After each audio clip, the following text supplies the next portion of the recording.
Paramashivoham.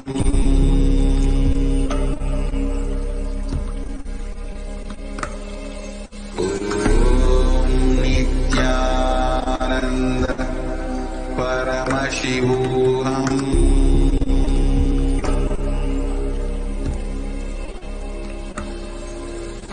Om Nityananda Paramashivoham.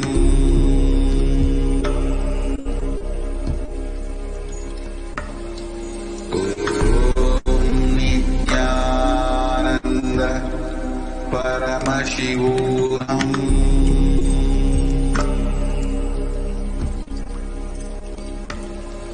Om Nityananda Paramashivoham.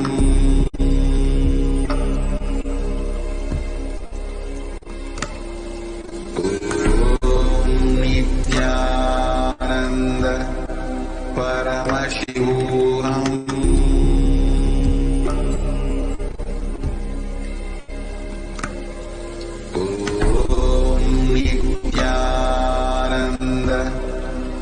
Paramashivoham. Om Nityananda Paramashivoham.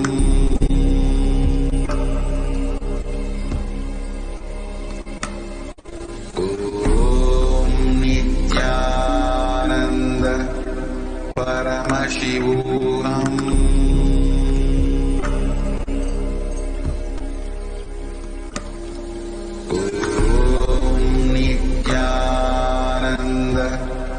Paramashivoham. Om Nityananda Paramashivoham.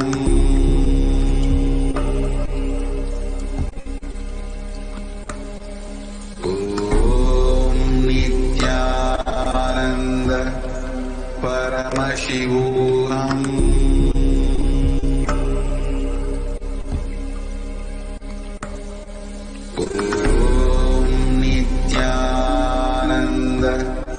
Paramashivoham.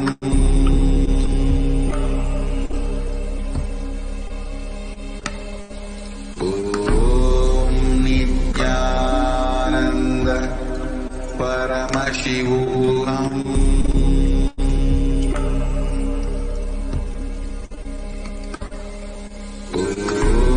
Om Nityananda Paramashivoham. Om Nityananda Paramashivoham.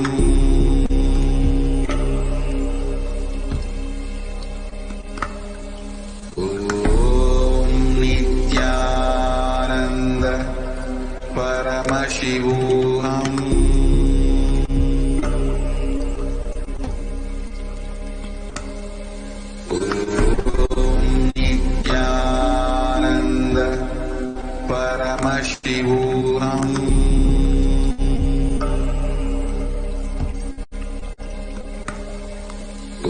Om Nityananda Paramashivoham. Om Nityananda Paramashivoham.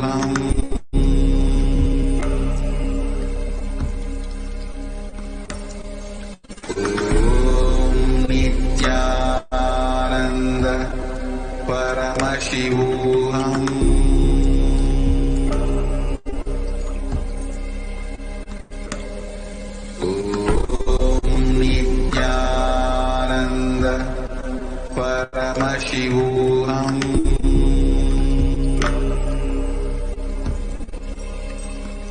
Om Nityananda Paramashivoham.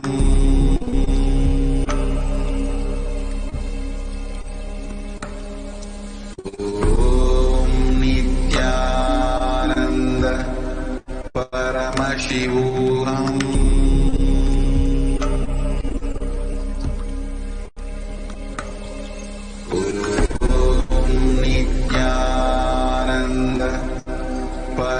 Paramashivoham.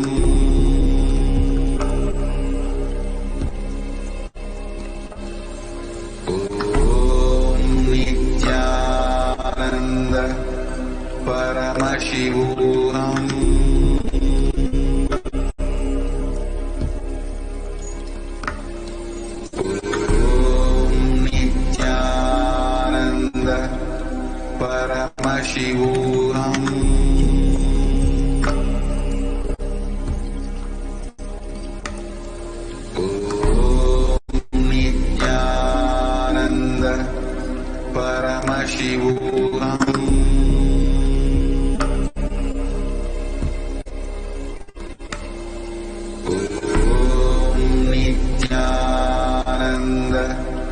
Paramashivoham.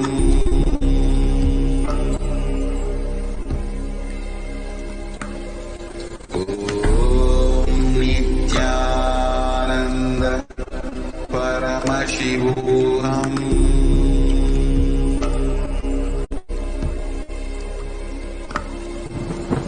Om Nityananda Paramashivoham.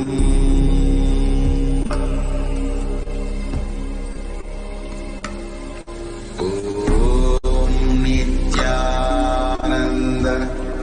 Paramashivoham.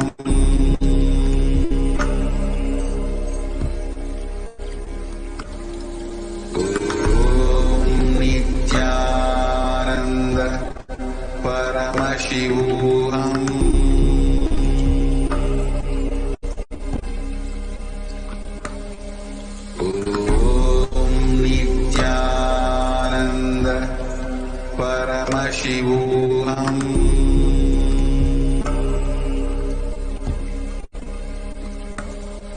Om Nityananda Paramashivoham.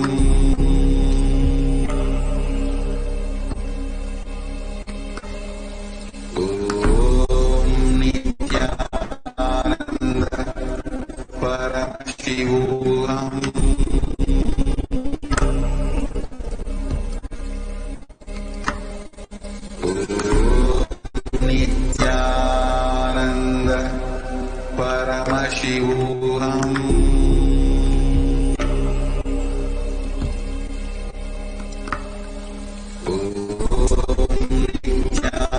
Nityananda Paramashivoham.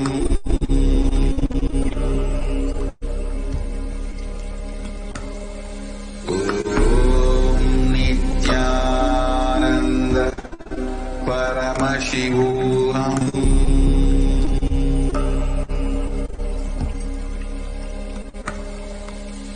Om Nityananda Paramashivoham.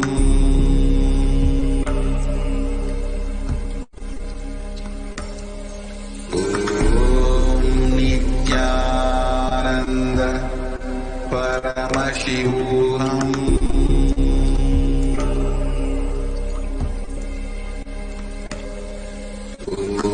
Om Nityananda Paramashivoham.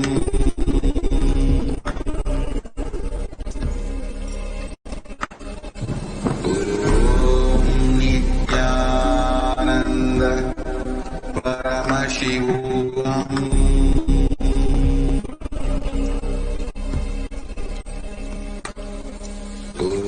Om Nityananda Paramashivoham.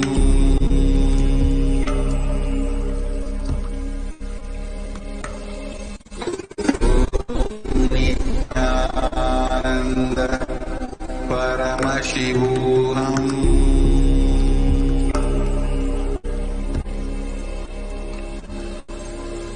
Om Nityananda Paramashivoham.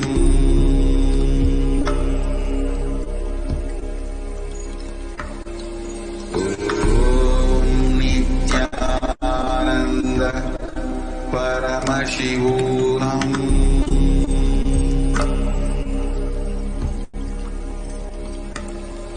Om Nityananda Paramashivoham.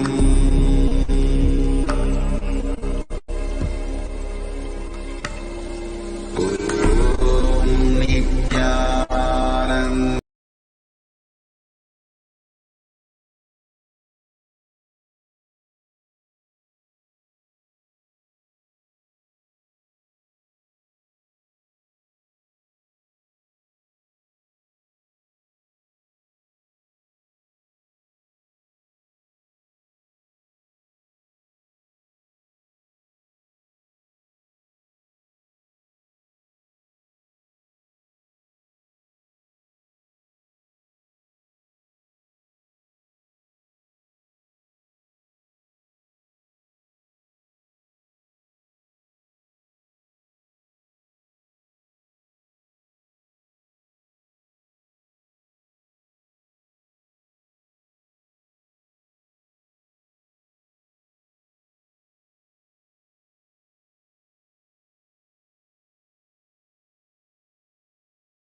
Connecting with the divine with your eyes closed is meditation. Connecting with the divine with your eyes open is darshan. Come, let us all now move from meditation to darshan. Slowly, very slowly, please open your eyes.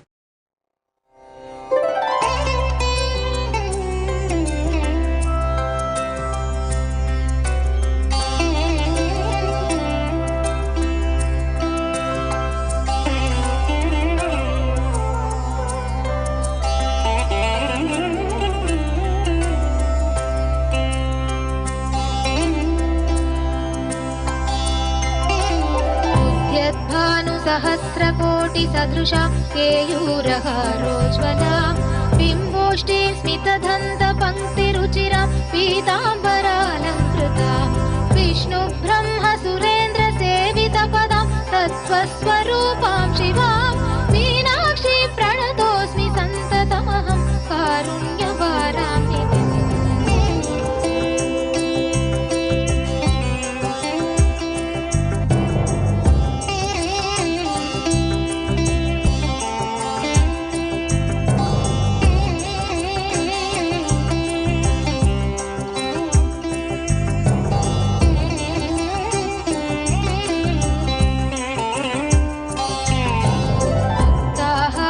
सत्किरीटरुचिरां पूर्णेन्दुवक्त्रप्रभां सिञ्जन्नूपुरकिङ्किणी मणिधरं पद्मप्रभावासुरां सर्वाभीष्टफलप्रदां गिरिसुतां वाणीरमासेवितां Meenakshi प्रणतोऽस्मि सन्ततमहं कारुण्यवारां निधिम्।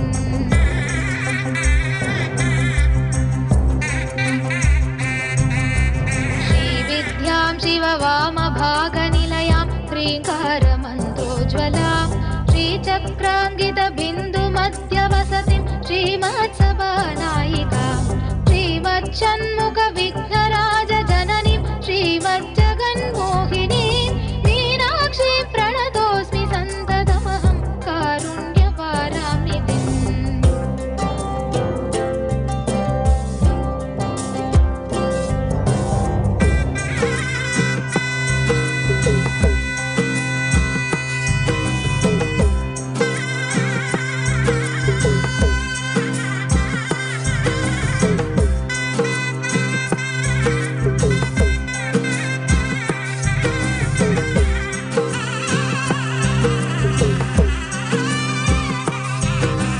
श्रीमत्सुन्दरनायिकां भयहरां ज्ञानप्रदां निर्मलां श्यामावां कमलासनार्चितपदं नारायणस्यानुजां वीणावेणुमृदङ्गवाद्यरसिकां नानाविधामम्बिकां मीनाक्षी प्रणतोऽस्मि सन्ततमहं कारुण्यवारां निधिम्।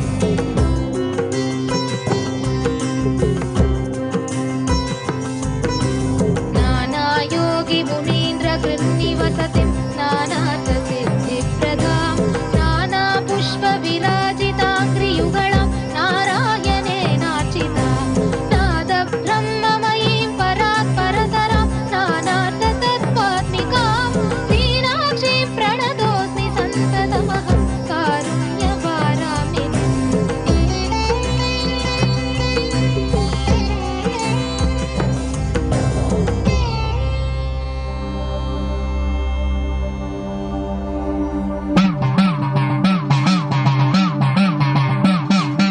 சத்தியம் காத்திடும் உத்தமத்தியே சத்குருவாய் வந்த நித்திய தாயே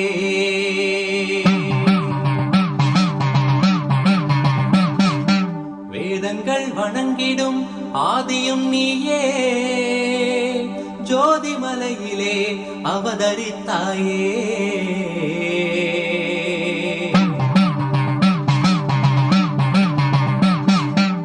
அவனியை பேணும் ஞானமும் நீயே அக்னி வடிவிலே அருள் புரிந்தாயே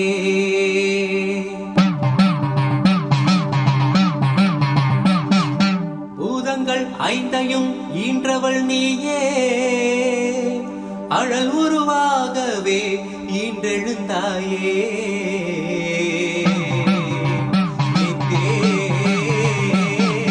நித்யேஸ்வரி தாயே நித்யேஸ்வரி தாயே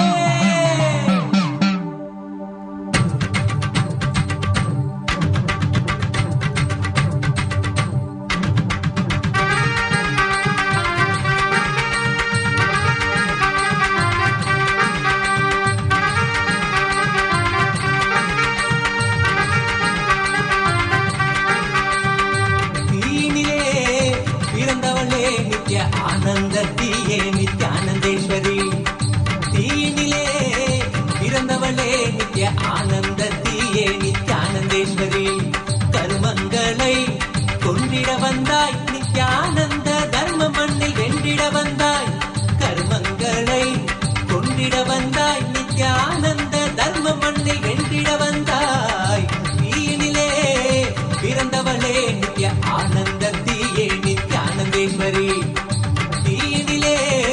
பிறந்தவளே நித்ய ஆனந்தத்தியே நித்யானந்தேஸ்வரி நித்யானந்தத்தியே நித்யானந்தேஸ்வரி நித்யானந்தத்தியே நித்யானந்தேஸ்வரி நித்யானந்தத்தியே நித்யானந்தேஸ்வரி நித்யானந்தத்தியே நித்யானந்தேஸ்வரி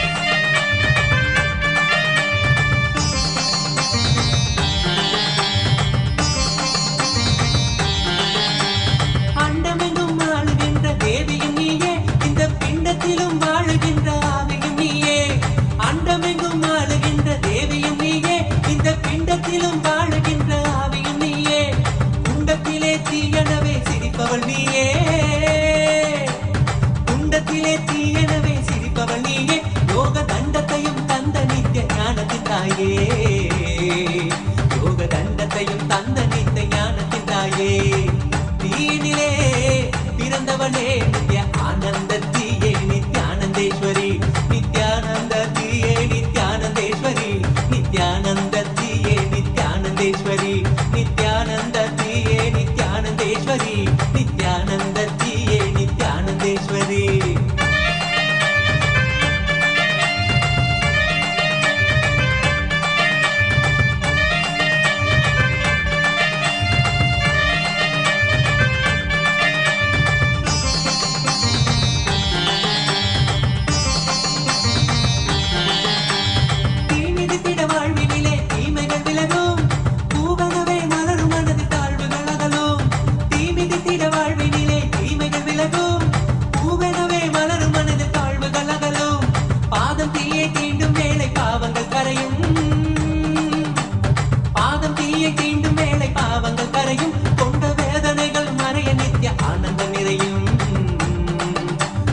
வேதனைகள் மறைய நித்ய ஆனந்தம் நிறையும் தீயினிலே பிறந்தவளே நித்ய ஆனந்தத்தியே நித்யானந்தேஸ்வரி தீயினிலே பிறந்தவளே நித்ய ஆனந்தத்தியே நித்யானந்தேஸ்வரி நித்யானந்தத்தியே நித்யானந்தேஸ்வரி நித்யானந்தத்தியே நித்யானந்தேஸ்வரி நித்யானந்தத்தியே நித்யானந்தேஸ்வரி நித்யானந்தத்தியே நித்யானந்தேஸ்வரி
பாரோ தீயினிலே பிறந்தவளே நித்ய ஆனந்தத்தியே நித்யானந்தேஸ்வரி தீயினிலே பிறந்தவளே நித்ய ஆனந்தத்தியே நித்யானந்தேஸ்வரி நித்யானந்தத்தியே நித்யானந்தேஸ்வரி நித்யானந்தத்தியே நித்யானந்தேஸ்வரி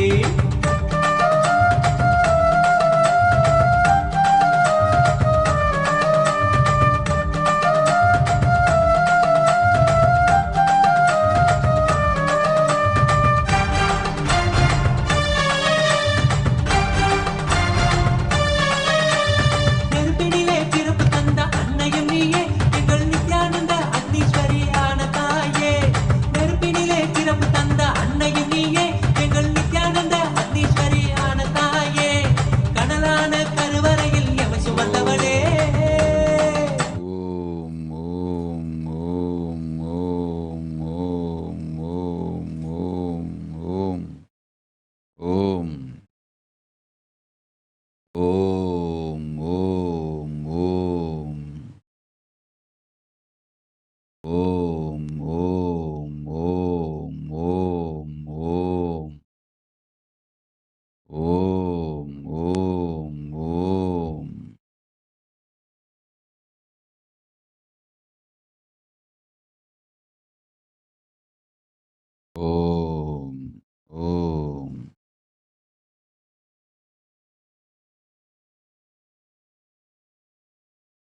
ஓமெனும் பிரணவ சக்தியாய் உயிர்த்தெழுந்த ஓங்காரி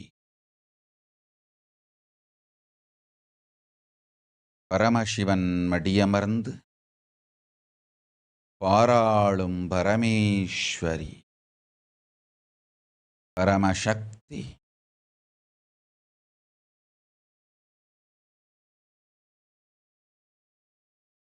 பரஷோடசி மீனாட்சி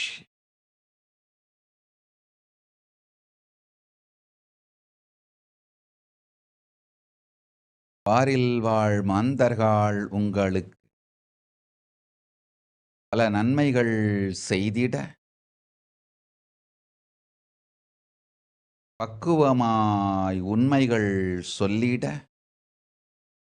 பரமேஸ்வரி நித்யானந்தன் சரீரம் தாங்கி நிஜாவதாரமாய் இங்கு உயிர்ப்பித்து உயிருற்று வந்தேன். உலகெல்லாம் அமர்ந்திருக்கும்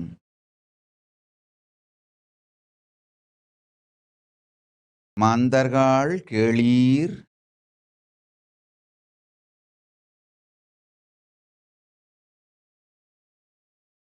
மூன்று கண்ணிலும் உங்கள் மனதை ஒன்றாக்கி நிமிர்ந்து அமர்ந்து ஓம்காரத்தை முழுமையாய் உச்சரித்தவாறே அமர்ந்திருந்து பரமேஸ்வரியனை முக்கண் கொண்டு பார்த்து தரிசியுங்கள். நீங்கள் இருந்த இடத்திருந்தே இருந்தபடியே என்னோடு உரையாடலாம்.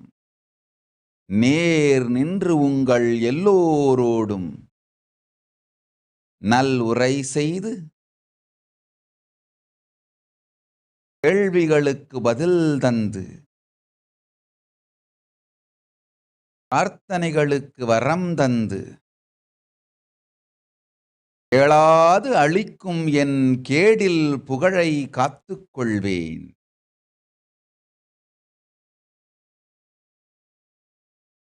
மாளாத நன்மை உண்டு, மக்களே கேளுங்கள்.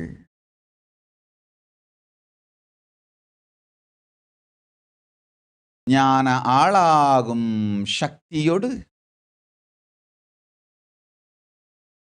வேதாகமங்கள் தனில் நாமுரைத்த சத்தியங்களையும் முறையாய் வகுத்து இங்கு உங்கள் உயிரெல்லாம் மலர்ந்து உணர்வெல்லாம் நிறைந்து ஞானத்தில் நின்றிட அருள்கின்றேன்.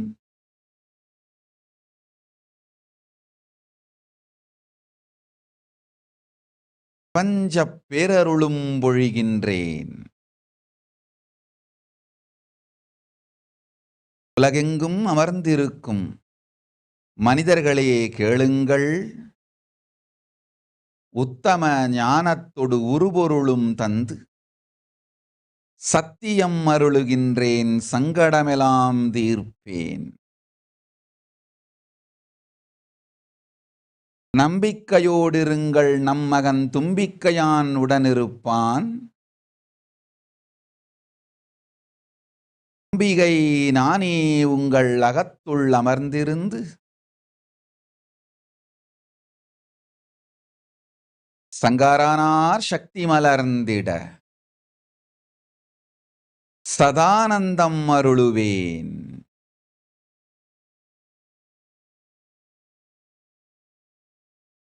ஆகட்டும் உங்கள் எல்லோருக்கும் ஆனந்தமய வாழ்க்கை.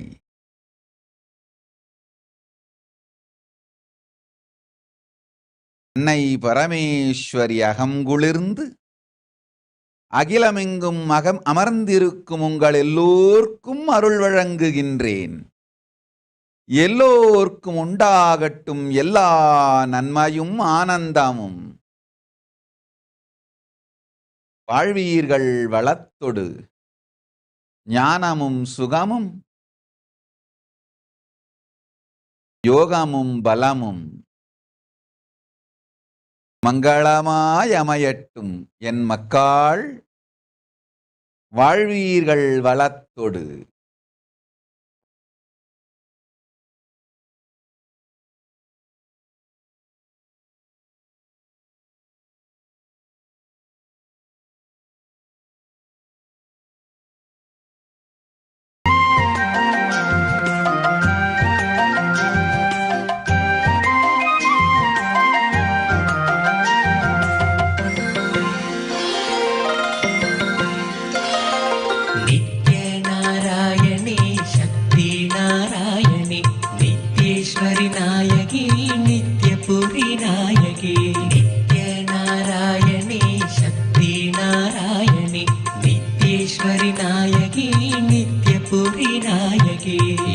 சத்தியமான தேவி நித்திய தேவியை வணங்குவோம். நித்திய புரியில் வாழ்ந்தருளும் நித்யேஸ்வரியை வணங்குவோம். நித்ய நாராயணி சக்தி நாராயணி நித்யேஸ்வரி நாயகி நித்யபுரி நாயகி. விண்ணிலிருந்து மண்ணிதில் பிறந்த புண்ணிய ஜோதினி நித்யபுரியில் வாழ்ந்தருளும் நித்யேஸ்வரியை வணங்குவோம். நித்ய நாராயணி சக்தி நாராயணி நித்யேஸ்வரி நாயகி நித்யபுரி நாயகி. மண்ணில் இன்று சிறந்ததோர் ஆனந்த சபை கோவிலாம் நித்யபுரியில் வாழ்ந்தருளும் நித்யேஸ்வரியை வணங்குவோம். நித்ய நாராயணி சக்தி நாராயணி நித்யேஸ்வரி நாயகி நித்யபுரி நாயகி. பக்தி சாந்தி மேன்மை கீர்த்தி நித்ய சக்தி நீயம்மா நித்யபுரியில் வாழ்ந்தருளும் நித்யேஸ்வரியை வணங்குவோம். நித்ய நாராயணி சக்தி நாராயணி நித்யேஸ்வரி நாயகி நித்யபுரி நாயகி. சர்வமுக்தி தாயுமாகி சுகம் கொடுக்கும் தேவினி நித்யபுரியில் வாழ்ந்தருளும் நித்யேஸ்வரியை வணங்குவோம். நித்ய நாராயணி சக்தி நாராயணி நித்யேஸ்வரி நாயகி நித்யபுரி நாயகி.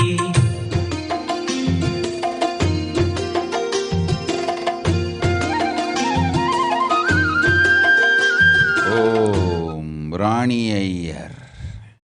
கேட்டபடி நல்ல வரம் அளித்தோம் வாழ்வாயினி. வேளாண்மை பெருந்தொழிலில் மேலாண்மையொடு பெரும் செல்வம் புகழ் வந்து சேரும். உன் நேர்மைக்கும் பக்திக்கும் நல்வரம் தந்தோம். நல் ஞானமும் யோகமும் ஆனந்தமும் அமையும்.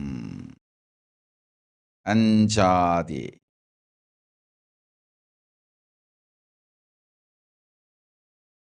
பேமா கோதண்டராமன். கேட்டவரம் எல்லாம் அளிக்கின்றோம் மகளே. சொல்வதை நன்றாய் கேள்.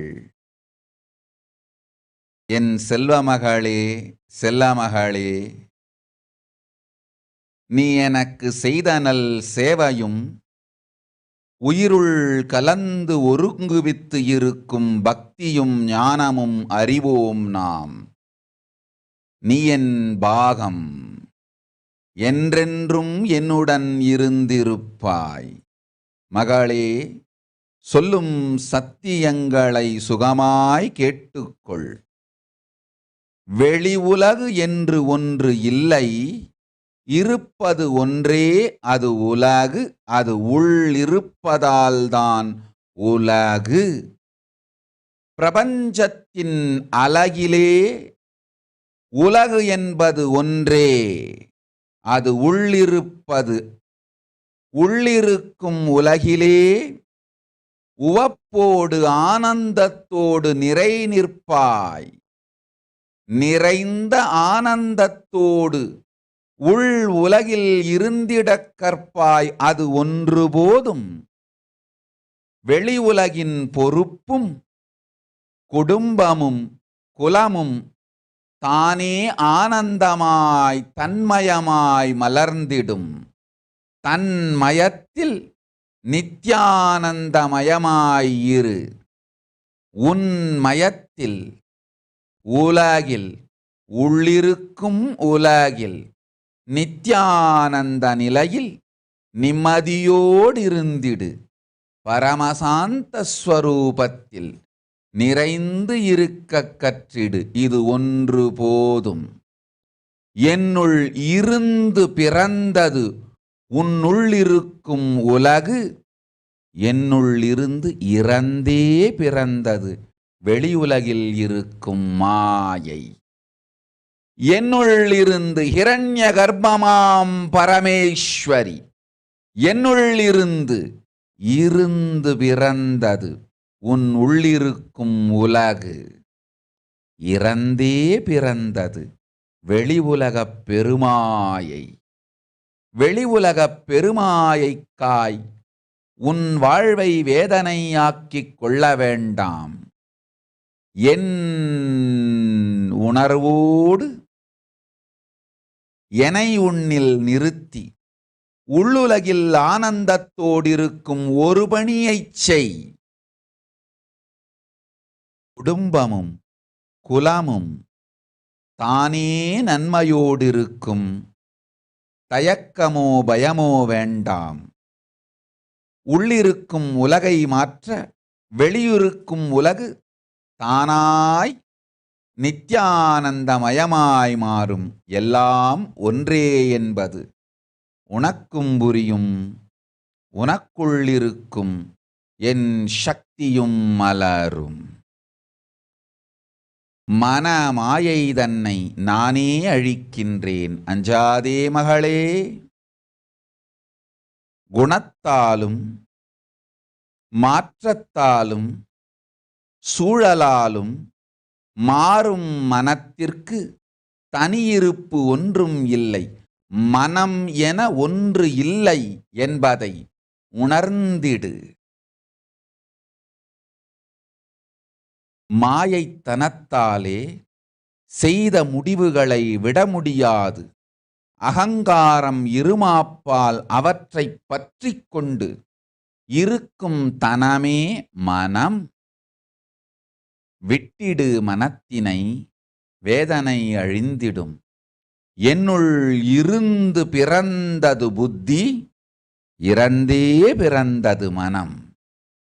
இறந்தே பிறப்பவைகளை என்ன செய்ய வேண்டுமென்று மருத்துவச்சி உனக்கு தெரியாதா?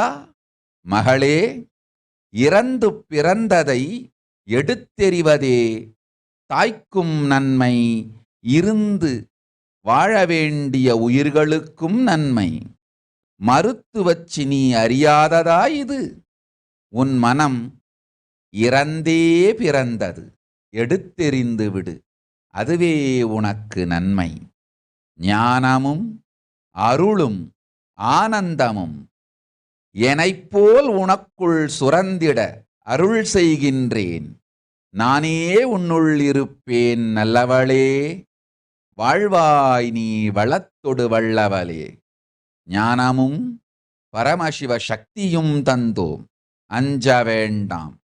சர்வஞ பீடகர்த்தனாகும் பெரும் பொருளும் மனமும் பக்தியும் தனமும் உறவோடு நன்மை உயிரும் இனிமையாய்த் தந்தேன், அஞ்ச வேண்டாம். உடல் நலம் உயிர் நலத்தொடு எல்லா நன்மையும் குடும்பத்திற்கும் குலத்திற்கும் தந்தேன். ஜீவன் முக்த வாழ்க்கை வாழ்வீர்களாக. குடும்பத்தொடு ஒன்றாய் அமர்ந்து இருமாப்பை விட்டு இறந்தே பிறந்த மனங்களைத் துறந்து நல்வாழ்வு வாழ்வீர்கள். கைலாய பதவியும் அளிக்கின்றேன். வறுமை இல்லை, மறுமையும் இல்லை, சுகமே உண்டு, ஜெயமே உண்டு. பெரும்பொருள் தருகின்றேன், பெரும் செல்வம் தருகின்றேன், அஞ்சாதே.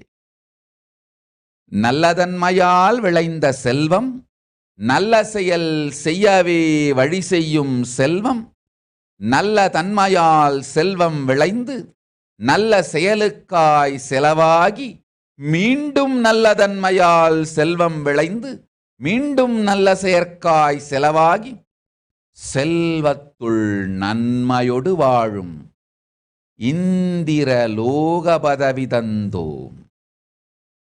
இந்திர லோகம்போல் செல்வச் செழிப்பொடு நன்மையும் அமையும், ஆனந்தமாயிரு. ஓம் ஓம் ஓம். அன்பு காட்டும் தாயவள் நித்தியபுரியில் வாழ்ந்தருளும் நித்யேஸ்வரியை வணங்குவோம். நித்ய நாராயணி சக்தி நாராயணி நித்யேஸ்வரி நாயகி நித்யபுரி நாயகி.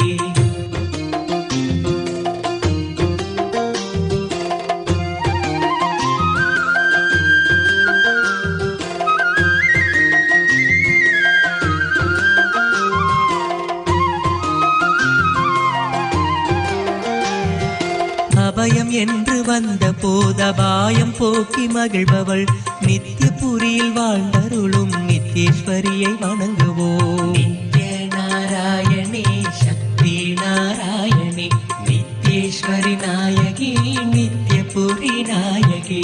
வர்ண புஷ்ப பூஜை கண்டு வாழ வைக்கும் திருமகள் நித்யபுரியில் வாழ்ந்தருளும் நித்யேஸ்வரியை வணங்குவோம். நித்ய நாராயணி சக்தி நாராயணி நித்யேஸ்வரி நாயகி நித்யபுரி நாயகி.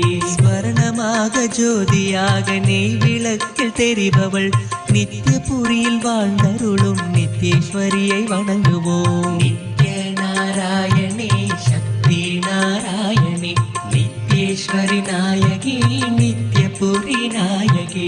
சிரித்து வாழும் நிலைதனையே அளித்திடுவாய் நித்யேஸ்வரி நித்யபுரியில் வாழ்ந்தருளும் நித்யேஸ்வரியை வணங்குவோம். நித்ய நாராயணி சக்தி நாராயணி நித்யேஸ்வரி நாயகி நித்யபுரி நாயகி.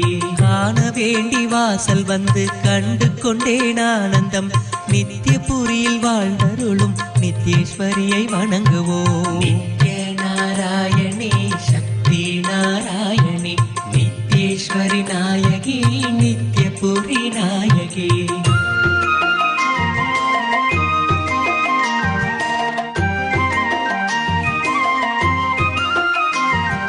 தியானம் செய்யும் பக்தனுக்கு ஞான பாலை ஊற்றிடும் நித்யபுரியில் வாழ்ந்தருளும் நித்யேஸ்வரியை வணங்குவோம். நித்ய நாராயணி சக்தி நாராயணி நித்யேஸ்வரி நாயகி நித்யபுரி நாயகி. பாவம் போக்கும் புண்ணிய தேவ பாதம் பற்ற புண்ணியமே நித்யபுரியில் வாழ்ந்தருளும் நித்யேஸ்வரி. ஓம் ஓம் ஓம் ஓம் ஓம் ஓம் ஓம்.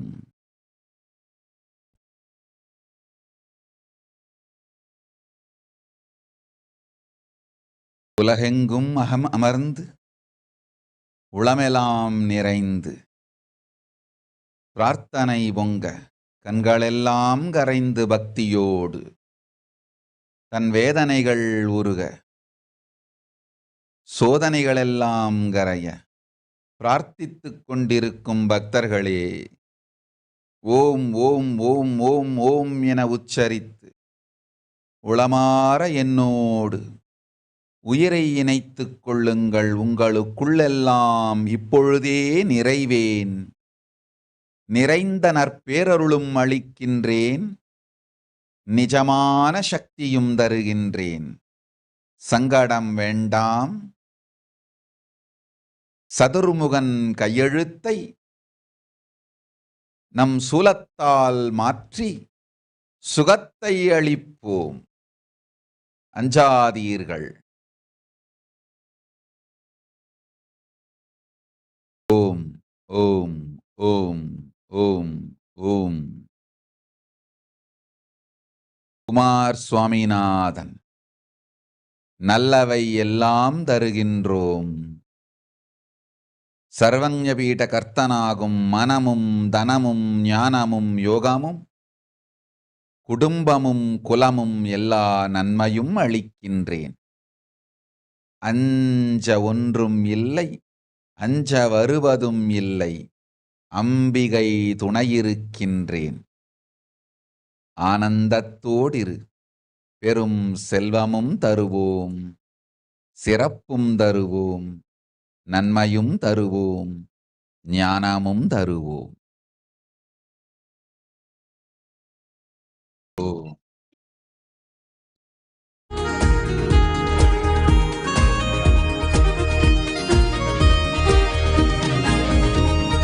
नित्यानन्दकरि वराभयकरि सौन्दर्य रत्नाकरि निर्धूताखिल घोर पापनिकरि प्रत्यक्ष माहेश्वरी. नित्यानन्दकरि वराभयकरि सौन्दर्य रत्नाकरि निर्धूताखिल घोर पापनिकरि प्रत्यक्ष माहेश्वरी. पावनकरि काशीपुराधीश्वरी. भिक्षां देहि कृपावलम्बनकरि माता श्री नित्येश्वरी. प्राळेयाचलवंश पावनकरि काशीपुराधीश्वरी. भिक्षां देहि कृपावलम्बनकरि माता श्री नित्येश्वरी. कारणी पूरणी तारणी रञ्जनी आनन्दिनी. कारणी पूरणी तारणी रञ्जनी आनन्दिनी माता श्री नित्येश्वरी. कारणी पूरणी तारणी रञ्जनी आनन्दिनी. காலங்கள் மூன்றாம், இறந்தது இருப்பது எதிர் வருவது என்ற மூன்றும் கடந்து நித்தியம் நிஜஸ்வரூபத்தில் சத்தியமாயிருக்கும் பரமசிவனார் மடியமர்ந்து பாராளும் பரமேஸ்வரி எப்போதும் உங்களுக்குள் உயிர்ப்பாயிருக்கின்றேன். உணர்ந்து கொள்ளுங்கள் மக்களே. உங்களுக்குள் இருக்கும் என்னை உள் திரும்பிப் பார்த்து உயிர்ப்போடு தியானித்து நானே உங்களுக்குள் நலமாயிருக்கிறேன் என்பதை தெரிந்து தெளிந்து அறிந்து அமைதியோடு அமர்ந்து பிரணவப் பரம்பொருளை ஓம் ஓம் ஓம் என உச்சரித்து தியானியுங்கள். ஓம் ஓம் ஓம் ஓம் ஓம் ஓம் ஓம் ஓம் ஓம் ஓம்.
ब्रह्मशक्ति सुखदायिनी मां ब्रह्मानन्दस्वरूपिणी मां ब्रह्मशक्ति सुखदायिनी मां सच्चित् सुखमयरूपिणी मां सृष्टिस्थितिलयकारिणी मां सच्चित् सुखमयरूपिणी मां सृष्टिस्थितिलयकारिणी मां नित्यानन्देश्वरि मां जय नित्यानन्देश्वरि मां नित्यानन्देश्वरि मां जय नित्यानन्देश्वरि मां ब्रह्मसुधां बुद्धिकेलिनी मां ब्रह्मात्मैक्य शुभङ्करि मां ब्रह्मसुधां बुद्धिकेलिनी मां ब्रह्मात्मैक्य शुभङ्करि मां जीवेश्वर वितकौतुकी मां आगदलीलारूपिणी मां जीवेश्वर वितकौतुकी मां आगदलीलारूपिणी मां नित्यानन्देश्वरि मां जय नित्यानन्देश्वरि मां नित्यानन्देश्वरि मां जय नित्यानन्देश्वरि मां ஓம் ஓம் ஓம் ஓம் ஓம் ஷில்பா குமார். கேட்ட வரமெல்லாம் தந்தோம், பெரும் செல்வம் அளிக்கின்றோம், உடல் நலம் தருகின்றோம், உயிர் நலம் தருகின்றோம், பெரும் செல்வமும் அளிக்கின்றோம், குருபக்தி அமையும் ஆனந்தத்தோடிரு. மாமூர்த்தானந்தா. கேட்ட வரமெல்லாம் தருகின்றோம், கேடில்லாத ஞானம் அளிக்கின்றோம், குழந்தைகள் மூவரும் ஜுன்டெங் ஜுன்ஜி ஜியாக்வான் நன்மையொடு பக்தியொடு நம்பதத்தில் இருப்பார்கள். ஆயுர்வேத அறிவும் ஞானமும் வாழ்விலே பொங்கி சுகங்கள் போதங்கள் எல்லாம் ஞானத்தொடு பல்கிப் பெருகி அமையும். அச்சம் வேண்டாம், ஆருயிர்க்கு அருள் செய்வேன், துச்சம் ஆகி துக்கத்தை அழித்திடுவேன். எப்போதும் என்னோடிருப்பாய், இல்லை உனக்கு துக்கம், வாழ்வாய் வளத்தொடு போய்வா. ஓம் நவிதா வசிஷ்ட். அஞ்சாதே குழந்தைகள் இருவரையும் அன்னை பராசக்தி நான் பார்த்து கொள்ளுகின்றேன். முறையோடு குருகுலத்தில் ஞானமும் கல்வியும் பெற்று குறையில்லா வாழ்வமையும். வாழ்வீர்கள் வளத்தொடு போய் வாருங்கள்.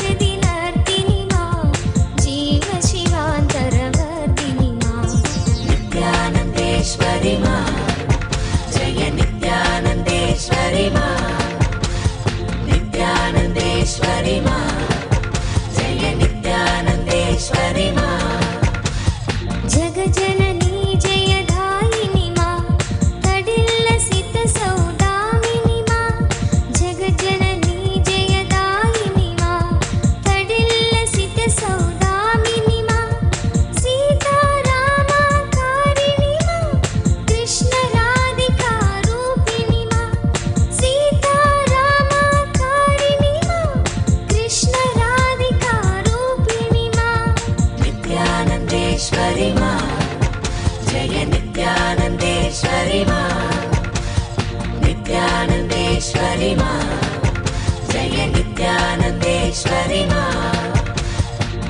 कमनीयाकृतिधारिणि मां भवसागरभयहारिणि मां कमनीयाकृतिधारिणि मां भवसागरभयहारिणि मां शान्तिसौख्यचिरदायिनि मां शान्तिमहागुणवर्षिणि मां शान्तिसौख्यचिरदायिनि मां शान्तिमहागुणवर्षिणि मां नित्यानन्देश्वरि मां जय नित्यानन्देश्वरि मां नित्यानन्देश्वरि मां जय नित्यानन्देश्वरि मां कान्तिवराभयदायिनि मां गिरिशङ्कोपरिवासिनि मां कान्तिवराभयदायिनि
नित्यानन्देश्वरि मा जय नित्यानन्देश्वरि मा नित्यानन्देश्वरि मा जय नित्यानन्देश्वरि मा गुह गज मुख जनिधायिनि मा एकानेक विभागिनि मा गुह गज मुख जनिधायिनि मा एकानेक विभागिनि मा हिमगिरि नन्दिनि लासिनि मा सर्वचराचर सर्जिनि मा हिमगिरि नन्दिनि लासिनि मा सर्वचराचर सर्जिनि मा नित्यानन्देश्वरि मा जय नित्यानन्देश्वरि मा नित्यानन्देश्वरि मा जय नित्यानन्देश्वरि मा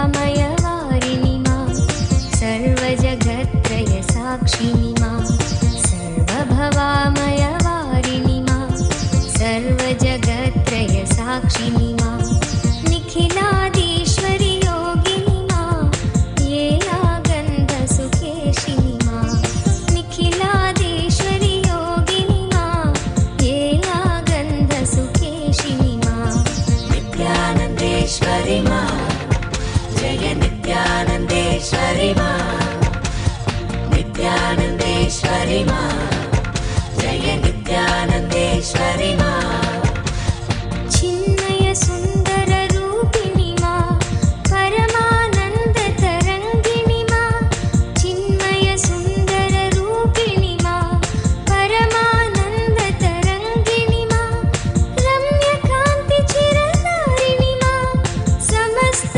सुगुणाभूषणि मा रम्यकान्ति चिरधारिणि मा समस्त सुगुणाभूषणि मा नित्यानन्देश्वरि मा जय नित्यानन्देश्वरि मा नित्यानन्देश्वरि मा जय नित्यानन्देश्वरि मा समस्त सुगुणाभूषणि मा सद्गति सन्मतिदायिनि मा समस्त सुगुणाभूषणि मा सद्गति सन्मतिदायिनि मा भवतारिणि करुणेश्वरि मा त्रिपुरे सुन्दरि मोहिनि मा भवतारिणि करुणेश्वरि मा त्रिपुरे सुन्दरि मोहिनि मा नित्यानन्देश्वरि मा जय नित्यानन्देश्वरि मा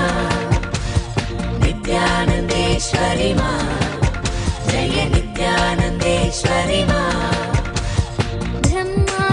ब्रह्माण्डोदरधारिणि मा प्रेमानन्द प्रवर्षिणि मा ब्रह्माण्डोदरधारिणि मा प्रेमानन्द प्रवर्षिणि मा सर्वचराचर पालिनि मा भुवन चतुर्दश प्रसविनि मा सर्वचराचर पालिनि मा भुवन चतुर्दश प्रसविनि मा नित्यानन्देश्वरि मा जय नित्यानन्देश्वरि मा नित्यानन्देश्वरि मा जय नित्यानन्देश्वरि मा नानालीलाकारिणि मा विविध विभूति विधारिणि मा नानालीलाकारिणि मा विविध विभूति विधारिणि मा ज्ञानालोकप्रदायिनि मा विश्वक्रीडा कौतुकी मा ज्ञानालोकप्रदायिनि मा विश्वक्रीडा कौतुकी मा नित्यानन्देश्वरि मा जय नित्यानन्देश्वरि मा नित्यानन्देश्वरि मा जय नित्यानन्देश्वरि मा विश्वदिष्टित चिन्मयि मा मन्दस्मित स्मरहारिणि मा विश्वधिष्ठित चिन्मयि मा मन्दस्मित स्मरहारिणि मा भक्तानुग्रहकारिणि मा योगभोगवरदायिनि मा भक्तानुग्रहकारिणि मा योगभोगवरदायिनि मा नित्यानन्देश्वरि मा जय नित्यानन्देश्वरि मा नित्यानन्देश्वरि मा जय नित्यानन्देश्वरि मा शान्ति सुधा निष्यन्दिनि मा भ्रान्तिरोगविषहारिणि मा शान्ति सुधा निष्यन्दिनि मा भ्रान्तिरोगविषहारिणि मा कान्तियोगसुखदायिनि मा वीरनरेन्द्रप्रहर्षिणि मा कान्तियोगसुखदायिनि मा वीरनरेन्द्रप्रहर्षिणि मा नित्यानन्देश्वरि मा जय नित्यानन्देश्वरि मा नित्यानन्देश्वरि मा जय नित्यानन्देश्वरि मा समाधिचिरचितदायिनि मा वीर्यबलाभयकारिणि मा समाधिचिरचितिदायिनि मा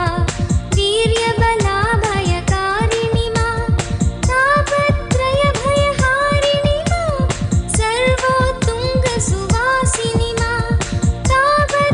तापत्रयभयहारिणि मा सर्वोत्तुङ्गसुवासिनि मा नित्यानन्देश्वरि मा जय नित्यानन्देश्वरि मा नित्यानन्देश्वरि मा जय नित्यानन्देश्वरि मा प्रसन्नवरदे भैरवि मा हवनजपार्चन साधिनि मा प्रसन्नवरदे भैरवि मा हवनजपार्चन साधिनि मा चण्डासुरखलगातिनि मा सकलदेव जय साधिनि मा चण्डासुरखलगातिनि मा सकलदेव जय साधिनि मा नित्यानन्देश्वरि मा जय नित्यानन्देश्वरि मा नित्यानन्देश्वरि मा जय नित्यानन्देश्वरि मा दुष्टमुण्डवधकारिणि मा चामुण्डेश्वरि दर्दिनि मा दुष्टमुण्डवधकारिणि मा चामुण्डेश्वरि दर्दिनि मा माहिषदर्पविनाशिनि मा माहेश्वर सुखवर्धिनि मा माहिषदर्पविनाशिनि मा माहेश्वर सुखवर्धिनि मा नित्यानन्देश्वरि मा जय नित्यानन्देश्वरि मा नित्यानन्देश्वरि मा जय नित्यानन्देश्वरि मा महिषासुरखलमर्दिनि मा त्रिगुणत्रिलोकत्रिरूपिणि मा महिषासुरखलमर्दिनि मा त्रिगुणत्रिलोकत्रिरूपिणि मा निर्गुणसगुणविचित्रिणि मा कारितध्यानानन्दिनि ஓம் ஓம் ஓம் லீ கிம் கி அஞ்சாதே அஞ்ச வேண்டாம் பராசக்தி பரமேஸ்வரி நான் உன்னுடன் இருக்கின்றேன் வழக்கோ வம்போ தும்போ ஏதும் இல்லை உனக்கு மீனாட்சி அளிக்கின்றேன் காவல் உனக்கு ஒரு துக்கமில்லை ஒரு தொந்திரவும் இல்லை ஒரு துயரமும் இல்லை உனையும் உன் நிறுவனத்தையும் நாம் காக்கின்றோம் ஓம் பிரத்யங்கிரா உன்னோடிருந்து நன்மையாய் காப்பேன் உன் நிறுவனத்துள் இருந்து உனக்கும் நிறுவனத்திற்கும் துரோகம் செய்தோரை அழித்து விடுகின்றேன் அஞ்சாதே கவலை வேண்டாம் உன்னை காப்பேன் உன் நிறுவனத்தை காப்பேன் பெரும் செல்வம் அருளுகின்றேன் பெரும் நற்செல்வம் அளிக்கின்றேன் கவலை வேண்டாம் எல்லா நன்மையும் தருகின்றேன் ஒரு துக்கம் இல்லை நிம்மதியோடிரு நிம்மதியோடிரு நிம்மதியோடிரு கவலை வேண்டாம்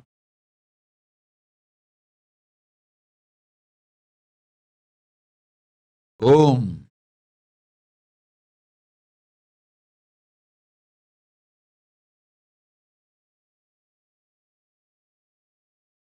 नित्यानन्देश्वरि मा जय नित्यानन्देश्वरि मा सुखशोधिनि मा निर्मलभक्तोत्कर्षिणि मा मातृभाव सुखशोधिनि முக்தகாஷி மகள் சர்வஸ்ய சாயியை நான் பார்த்துக் கொள்ளுகின்றேன், அஞ்ச வேண்டாம். பெரும் செல்வம் வரும், பெற்றோரிடம் இருந்து வரவேண்டிய செல்வமும் அமையும், வாழ்வும் அமையும். உன் நேர்மையான கற்பொடு நிறைந்த பக்தி அறிந்தவன் யாம். எனக்குள் இருக்கும் பராசக்தி உனக்குள் மலர்ந்திட நன்மையும் ஞானமும் யோகமும் அமையும். அஞ்சாதே, கேட்ட வரமெல்லாம் கொடுத்தோம். பெரும் ஞானமான கேளானற் பதவியும் கொடுத்தோம். நன்மையும் யோகமும் நாமே அளித்தோம். அஞ்சாதே, வாழ்ந்திடு வளத்தொடு பொய்வா மகளே.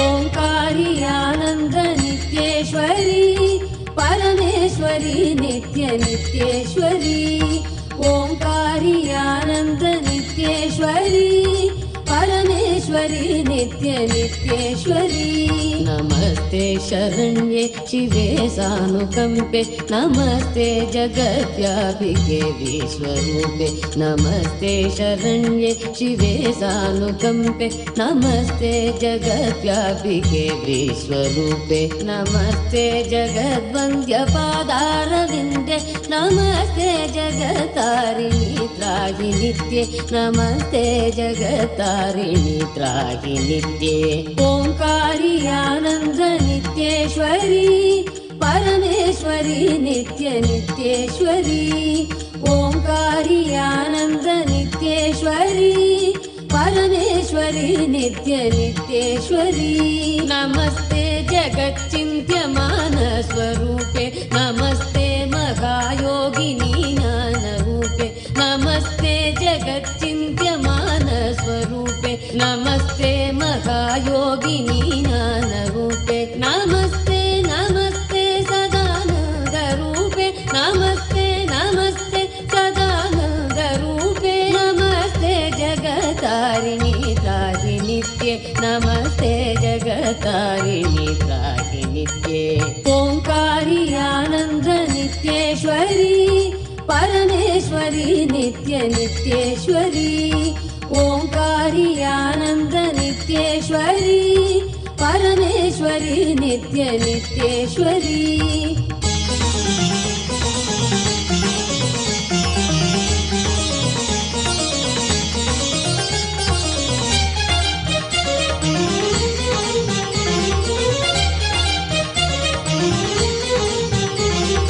ओंकारी आनंद नित्येश्वरी परमेश्वरी नित्य नित्येश्वरी ओंकारी आनंद नित्येश्वरी परमेश्वरी नित्य नित्येश्वरी अनाथस्य दीनस्य तृष्णातुरस्य भयातस्य भीतस्य बद्धस्य जन्तु अनाथस्य दीनस्य तृष्णातुरस्य भयातस्य भीतस्य बद्धस्य जन्तु त्वमेका गतिर्देवी निस्तारकर्त्री नमस्ते जगत्तारिणि त्राहि नित्ये नमस्ते जगत्तारिणि त्राहि नित्ये ओंकारी आनंद नित्येश्वरी परमेश्वरी नित्य नित्येश्वरी ओंकारी आनंद नित्येश्वरी परमेश्वरी नित्य नित्येश्वरी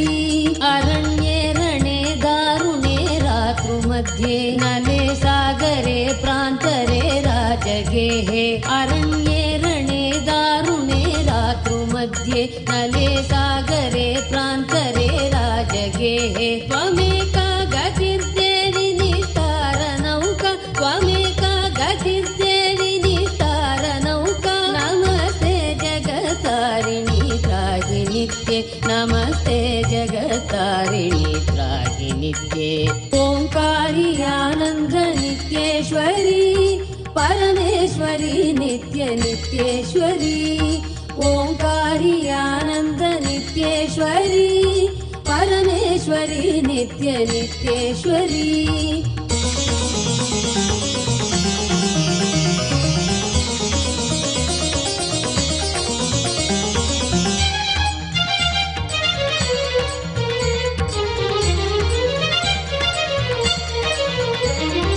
ओंकारी आनंद नित्येश्वरी परमेश्वरी नित्य नित्येश्वरी ओंकारी आनंद नित्येश्वरी परमेश्वरी नित्य नित्येश्वरी अपारे महादुस्तरेत्यन्त घोरे विपत्सागरे मज्जतां देहभाजाम् अपारे महादुस्तरेत्यन्त घोरे विपत्सागरे मज्जतां देहभाजाम् त्वमेका गतिर्देवि निस्तार हेतुर्नमस्ते जगत्तारिणि त्राहि नित्ये नमस्ते जगत्तारिणि त्राहि नित्ये ओंकारी आनंद नित्येश्वरी परमेश्वरी नित्य नित्येश्वरी ओंकारी आनंद नित्येश्वरी परमेश्वरी नित्य नित्येश्वरी नमस्कंडिके चंड दुर्दंडलीला समुखंडिता खंडिता शेषशत्रो नमस्कंडिके चंड दुर्दंडलीला समुखंडिता खंडिता शेषशत्रो त्वमेका गतिर्देवि निस्तार बीजं त्वमेका गतिर्देवि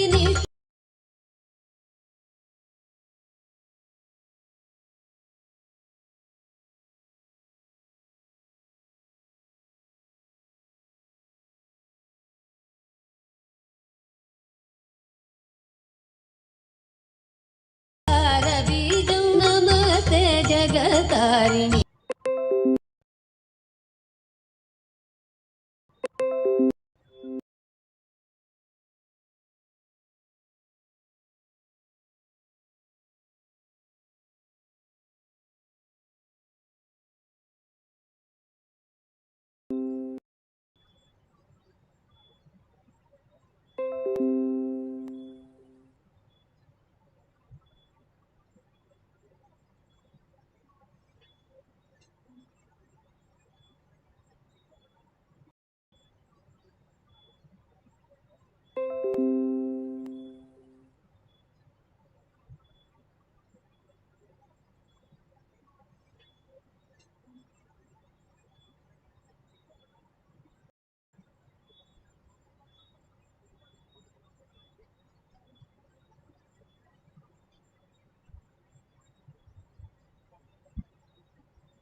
Jnanapadati Manual under the guidance of Supreme Pontiff of Hinduism, Jagadguru Mahasannidhanam, His Divine Holiness, Bhagavan Nityananda Parameshivam. Let's start with the Sadguru Vandanam. Nityanandam Paramasukhanam Kevalam Jnanamurtim Dvandvatitam Gaganasadasham Tattamasyadi Lakshyam Ekam Nityam Vimalamachalam Sarvadi Sakshi Bhutam Bhavatitam Trigunarahitam Sadgurum Tam Namami. Let's go through the disclaimers.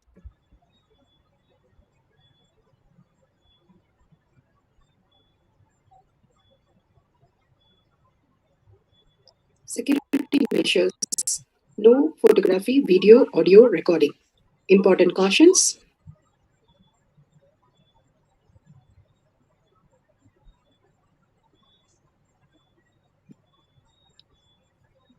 Please be aware of the important cautions.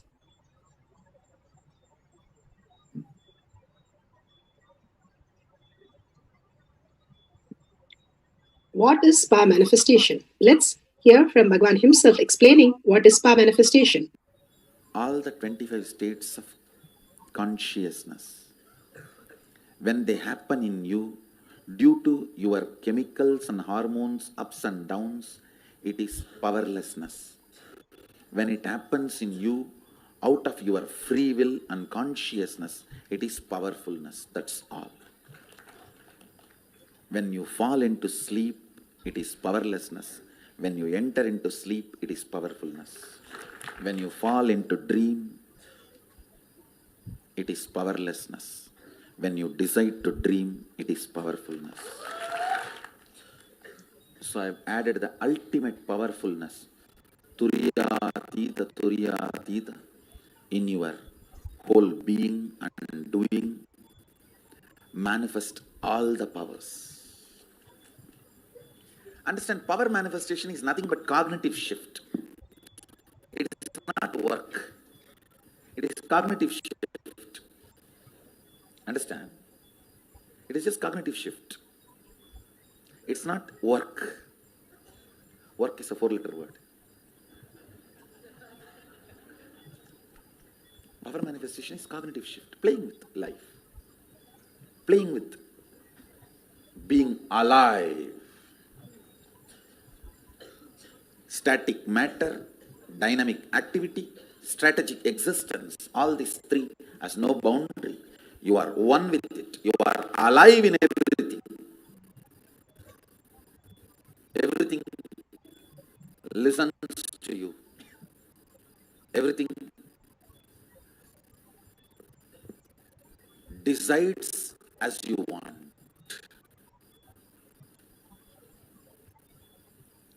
Power manifestation is cognitive shift, raising your frequency, not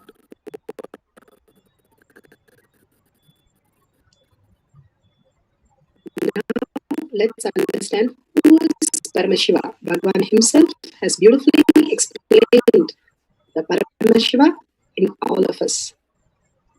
Paramashiva does manifestation, maintenance, rejuvenation, pulling out of delusion, and liberation. He resides in his supreme Paramashiva Swarupa as Ajomuha, Radhomuha, unborn, beyond form, formlessness. Is Paramashiva Swarupa.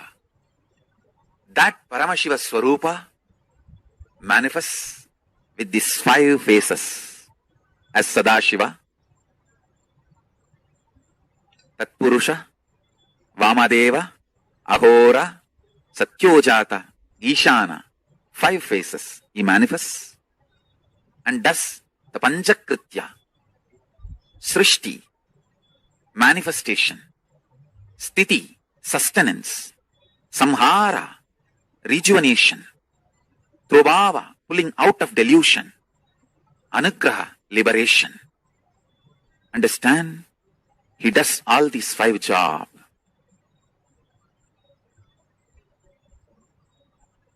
Through these 5 phases. Now listen carefully. Tatpurusham, Vamadevam, Satyojatam, Ahoram, Ishanam. These 5 phases does Panchakrityas. Each phase, each dimension is not just one F-A-C-E phase, P-H-A-S-E phase. It's not just F-A-C-E, P-H-A-S-E. Understand? The creation. Not just creation getting created. Even sustenance need to be created. Destruction need to be created. And pulling out of delusion need to be created. Liberation need to be created. Then creation, manifestation need to be maintained. Maintenance, sthiti itself need to be maintained. Destruction, samhara, the rejuvenation need to be sustained, maintained when it is happening. Pulling out of delusion, Prabhava, need to be maintained when it is happening. And Anugraha, liberation, need to be maintained when it is happening. Those micromilliseconds when it is happening. So understand, Satyojata Murti as 5 face, Ishana Murti as 5 face, Vamadeva Murti as 5 face, Agora Murti as 5 face, Tatpurusha Murti as 5 face. So, Tatpurusha Murti as is 5 face, Agora Murti has is 5 face, Vamadeva Murti has is 5 face, Satyojata Murti has his 5 face, Ishana Murti has his 5 face. All these 5 Murtis, 5 faces put together is 25 faces of Mahasadashiva. Bhagavan beautifully explained what is power manifestation and who is Paramashiva. Who is His Divine Holiness Bhagavan Nityananda Paramashivam, Supreme Pontiff of Hinduism, Jagatguru Mahasanidanam. His Divine Holiness Bhagavan Nityananda Paramashivam is a reviver of Kailasa, the ancient Enlightenment civilization, great cosmic borderless Hindu nation. His Divine Holiness Bhagavan Nityananda Paramashivam is an avatar from and as a Supreme Pontiff of Hinduism, has made the science of power manifestation yoga temple-based university for humanity. Sovereign Order of Kailasa, led by His Divine Holiness Bhagavan Nityananda Paramashivam and Nityananda Order of monks, nuns and Hindu diasporas are working for global peace to give a superconscious breakthrough to humanity. Nityananda Hindu University, world's largest with the extended campus in 150 countries, is collecting, organizing, preserving, time capsuling, decoding, spreading and reviving 20 million source books of Hinduism, 64 sacred arts, science like Ayurveda, music, dance, sculpting, astrology, Vastu and many more. His Divine Holiness Bhagavan Nityananda Paramashivam is 293rd Guru Mahasannidhanam of Shamala Pita Sarvanya Pita, ancient apex body of Hinduism, and present Emperor of Suryamsa Sarangi Samrajya. His Divine Holiness Bhagavan Nityananda Paramashivam has survived the worst prosecution of multiple assassination attempt on person and character by anti-Hindu elements. Bhagavan has beautifully given the pramanas for us to understand the science of power manifestation. What is the pramanas? Pramanas are the evidences to understand the science of power manifestation. Science of power manifestation is authentic, time-tested, foolproof, scientific and time-tested. Shastra Pramana, the scriptures are the eternal, unchangeable truth revealed in the source scriptures, the Vedas and the Agamas. Apta Pramana, the experience of the Rishis, Munis, Ganas, Nayanamas, Alvars, Siddhas, who are the authority of Hinduism, have manifested all the powers of Paramashiva, which is authentic, time-tested and completely foolproof. Atma Pramana, account of His Divine Holiness Bhagavan Nityananda Paramashivam's this millennium's avatars, personal experience of each power manifestation, Bhagavan's very own Leelas. Shakshi Pramana, evidence of the testimonial of the people. Shakshi Pramana are the experience of the millions of disciples, devotees, followers all around the world, initiated by Bhagavan, like all of us, who are manifesting all the powers of Paramashiva. Pratyaksha Pramana, the scientific study of measuring the effect of being in the enlightened state. Beautifully, Bhagavan says the scientific study is measuring the effect of being in the enlightened state, no thought zone, where completely thoughts are not there and simply the manifestation happens. They are quite alive, doing all the things, but they are told that they are in the deep sleep. The samadhi space itself is experienced, and from that the manifestation happens as Parashakti. It's not Siddhi that on the process of getting enlightened, the whole manifestation happens, but completely the space of oneness with Paramashiva manifests as powers, as Shaktis.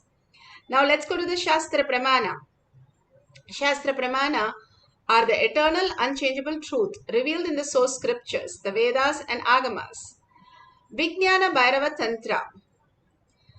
Vijnana, consciousness. Bhairava, one who experiences consciousness beyond the mind. Tantra, the method in which we experience consciousness beyond the mind. Vijnana Bhairava Tantra, Sutra 32, Dharana 57.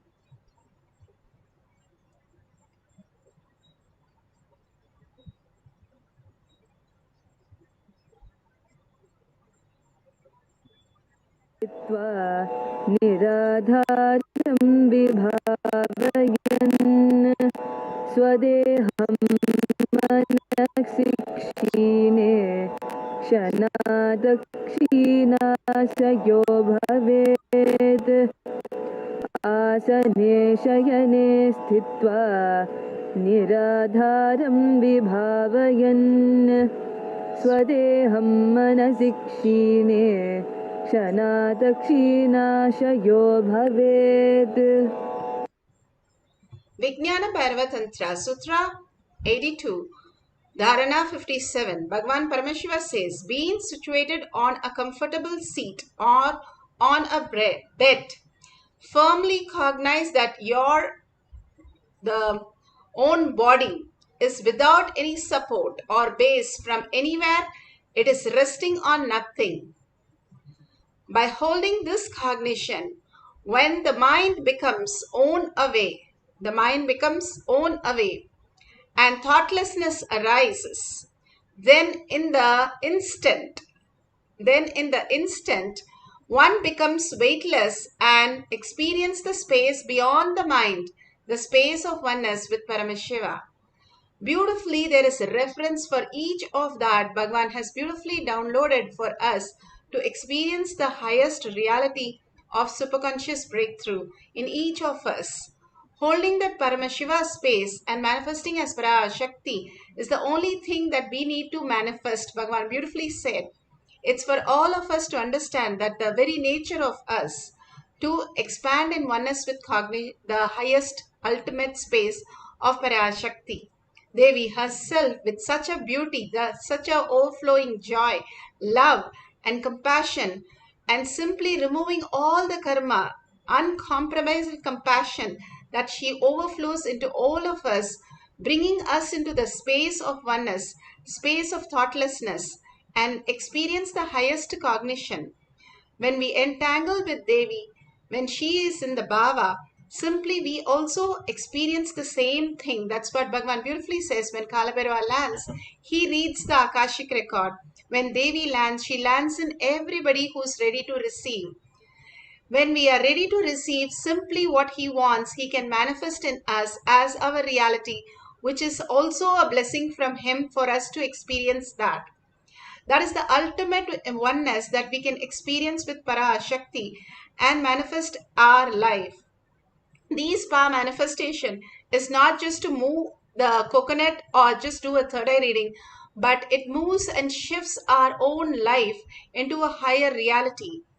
Each time you take a tablet, what happens? It might be very, very, very small, but it has so much of effect in the body, side effects in the body, I should say.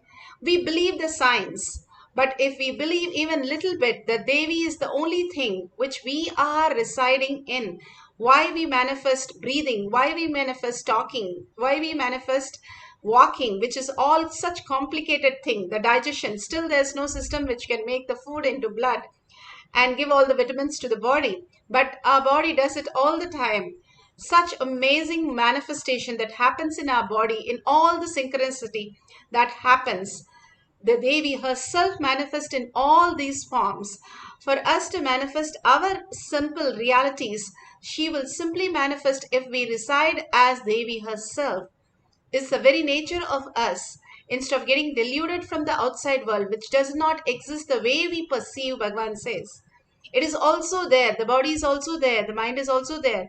But the way we perceive, we are caught up in the identities of the mind and confuse ourselves with what we are. When we drop all the identities and surrender ourselves to the Parashakti, Devi herself, Meenakshi. Simply she manifests in all of us as the ultimate reality. Let's go to Apta Pramana. Apta Pramanas are the Rishis, Munis, Ganas, Nainamas, Alvars who manifest all the powers of Paramashiva.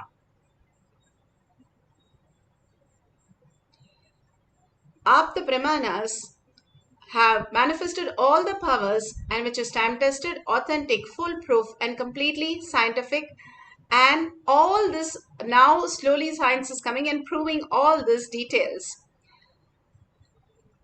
beautifully. This is from Valmiki Ramayana. Hanuman, the son of Anjaneya, was born by the grace of Vayu, the wind god, and therefore he was able to fly beyond, and he was able to go and get the sun for the hunger. Hanuman woke up very hungry. He wanted to eat. His mother had gone out. Hanuman looked for some fruit and he found none.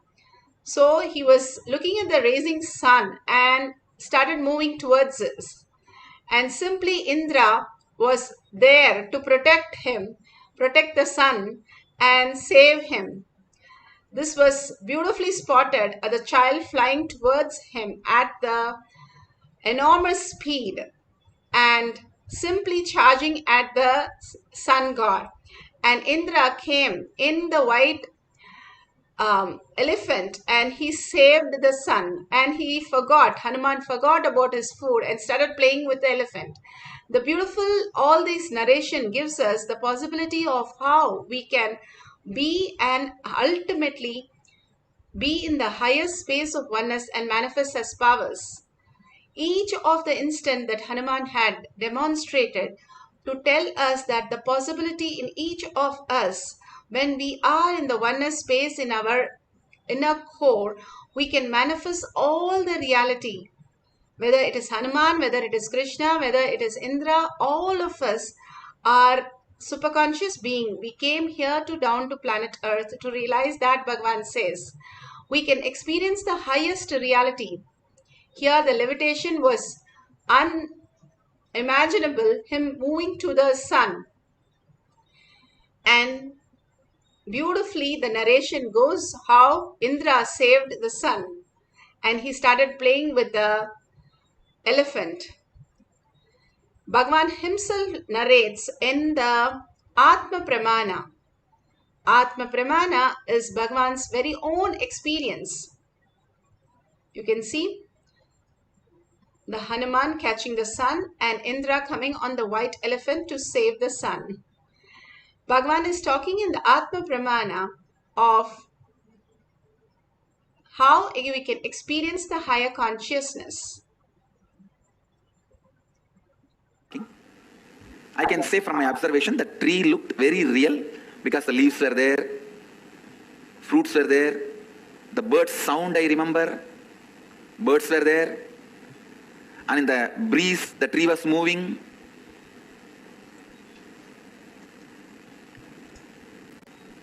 So once it became little dark, late evening, he said, come on, let's go back to the temple. I said, okay. Again, he brought me back.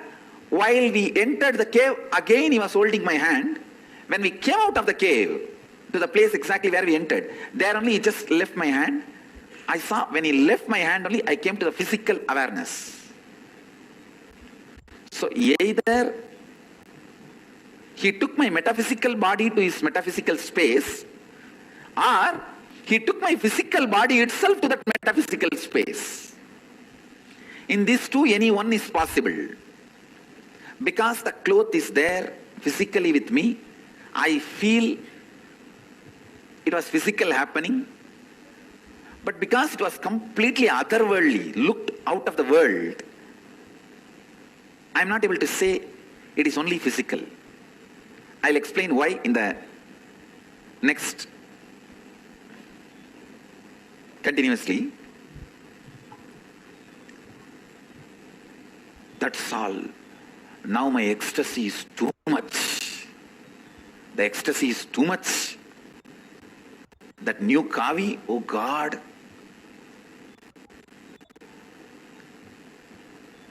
I was running around here and there, showing everyone I got the kavi, I got the kavi, I got the kavi.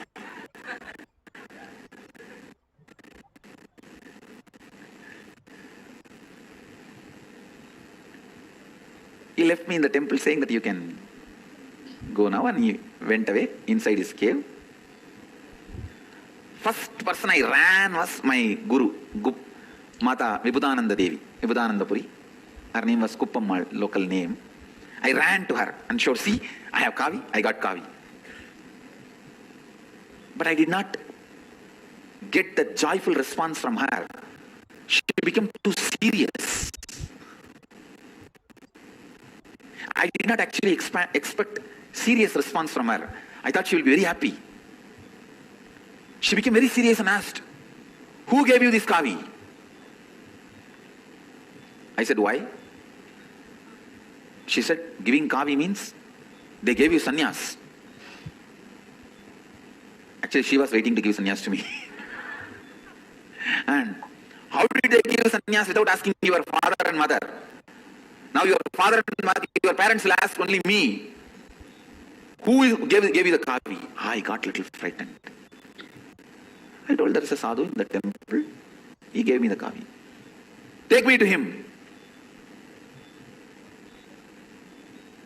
She started telling, no one will give you kavi. You have stolen from some shop. Tell me that. Tell the truth. We will give it back to that shop.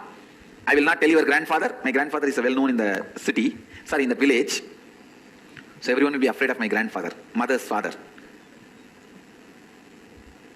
I won't tell your grandfather. Otherwise, I'll tell your grandfather you have stolen from some shop. I got more frightened. Oh God. What is this? She's going to tell now. My grandfather I have stolen. I have not stolen. I only got it. Then I said, all right, I'll take you to that Swami. Come. He only gave me. I have not stolen in any shop. She held me in her hand. She really believed I was stolen in some shop. The kids, when they go here and there in the shop, they will steal little candy, they will steal little sugar. She thought I have stolen. I told her that no, I have not stolen. I never steal, don't you know?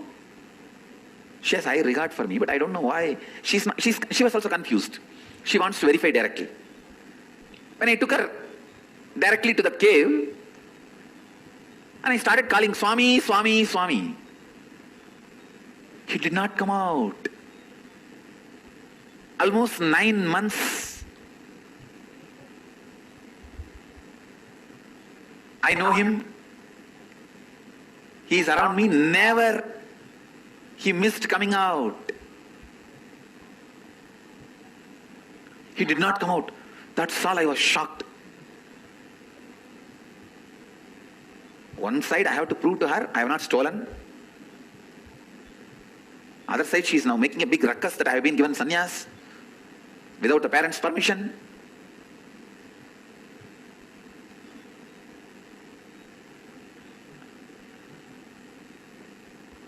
I did not bother even about any of those things, but he is not coming out.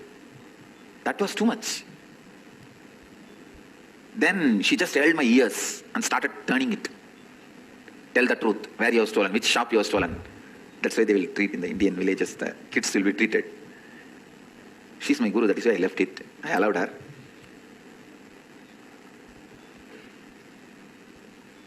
I said, no, from this cave only that Swami came out. She dragged me and took near that cave and showed me, whom are you trying to cheat? Is this the cave? She pushed that stone and showed me. Only then I realized it was not a cave, it was a sealed, solid stone. Please understand. Only then, first time I realized, in that 9 months, it was a solid stone construction. It was not a cave. That is why I doubt whether Arunagiri Yogeshwara taking me inside was a physical or metaphysical. Because I realized it is a stone construction. not a cave. Shock for me. She said, now I have no justification because I am not able to get Arunagiri Yogeshwara. I said it's a cave, it is not cave now anymore. I just stood. She was just turning my ears. I told her, stop, stop. And I pulled her right hand. I still remember. I told her, I promise in the name of Arunachaleshwara, on you, on me, I have not stolen this cloth. Only Arunagiri Yogeshwara gave me. With that, I slapped on her hand. So that is the usual way the kids will tell that I swear. Swearing, I swear. That is the way I did that to her. In Tamil I said, Annamalaiyar மேலையும் ஓம் மேலையும் என் மேலையும் சத்தியம் பண்ணி சொல்றேன், அவர் தான் இந்த துணி கொடுத்தாரு, நான் எங்கேயும் திருடலை. I told her, on Arunachala, on you, on me, I promise I did not steal in any shop. Arunagiri Yogeshwara only gave. He used to come out of this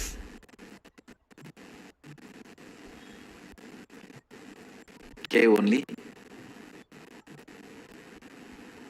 When I put my hand and did that satya, I can say maybe this is the first energization I gave. No, the power of that experience was so alive. Maybe first time the mirror, the brain, my neuron activity mirrored in our brain. Suddenly all our doubt, everything disappeared. All our doubt, skepticism, everything disappeared. Suddenly she kneeled down. I saw in her ears, in her eyes, the tears. Her ears, whole thing is completely listening to me. She said, "Unmaile solriyada? Are you telling the truth?" I said, "Yes." Now she has come to the space of listening to me. She is no more that doubting old lady. She asked, how he was looking. I described to her from where he came out. From this cave only he will come out whenever I call and he will go in. She asked, "Did you ask his name?" I said, "Yes, I asked." She asked, "What is the name?" He said. Now it's like my zone. Suddenly with all my confidence I said, he said, "His name is Arunagiri Yogeshwara." That's all. She fell at my feet. Such a beautiful narration for us to understand how the beautiful space of oneness happened. And you can see here we are going to have the levitation of the object. The object was weighing 63, it has moved to 64. The Shakshi Pramanas are beautifully explained by millions of devotees, disciples, to show us that all these are just possible in each of us. Pratyaksha Pramana. Pratyaksha Pramana are the scientific studies of beautifully experiencing the oneness with Paramashiva and having the levitation. So here, so many of us went through the beautiful levitation process. You can see that simply floating in air beyond the mind and experiencing the levitation.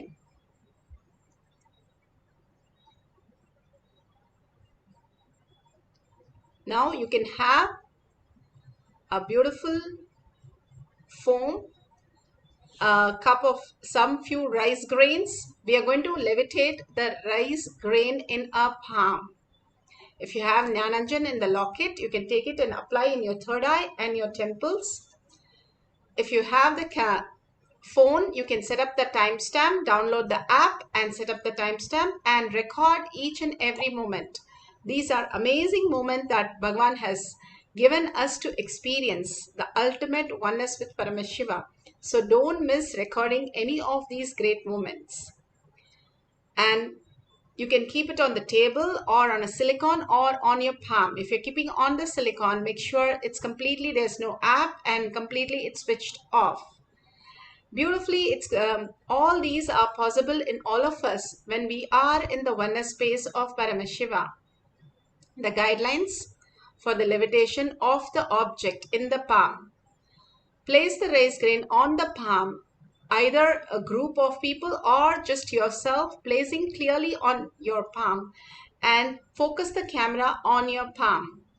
And only through your third eye, chanting the Mahavakya, you're going to experience the rice moving and lifting in your palm. If you feel the vibration or if you feel the Kundalini energy, you've started manifesting. If the rice grain is able to move above your palm, then it started levitating. The beautiful oneness space of Paramashiva manifests in all of us as the power of Paramashiva as levitation today. So let's sit straight with your head, neck and spine.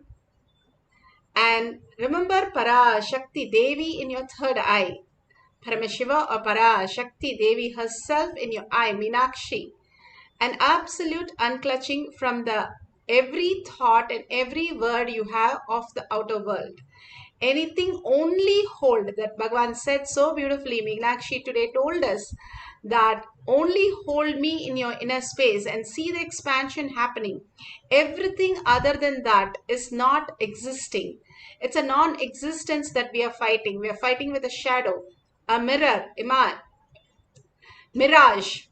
That simply we are running and trying to find it, but it's never there. All the karma pattern can never get solved because it's never there. All the outer world can never fulfill because you cannot get fulfilled in your dream. That is why it is not fulfilling and you go on chasing it. And the shadows can never make it again yourself. Whatever we see, the outer world can never fulfill us. Beautifully Bhagavan said, Devi told us, only what fulfill us if we look in who is the one who's experiencing the whole fulfillment. And Bhagavan said, if you hold me in your inner space, I can fulfill and manifest all your reality in the existential reality and raise you to the superconscious space. Hold only the Shakti Pada, complete oneness with Parashakti, the mother energy, how you feel when your mother is holding you, completely hugging you, and being in oneness with the mother is the ultimate gift Bhagavan has given as initiation for all of us to manifest the power. So hold that space of oneness, Shakti Pada, continuously chant the Mahavakya. The more and more we chant the Mahavakya from the navel center, the more and more we feel the oneness with Paramashiva because the thoughts completely settle down. And we feel the oneness with Paramashiva more and more. The Parashakti manifestation starts from your third eye and manifest all your reality. So let's start chanting. Let's sit straight with the head, neck and spine in a straight line and start chanting the Mahavakya intensely from your navel center till it becomes the Ajaba Ajaba in your throat. Ajaba Ajaba is when you do not move your tongue, but it just starts rotating in your throat. And whatever she manifests as reality, make sure you're recording to share it with your friends and family. Intensely, just melt in her eyes, melt in her presence, surrender everything to her lotus feet, and simply you'll see manifestation happen in your reality. Let's start chanting the Mahavakya. Paramashivoham Om Jnanam Paramashivoham Om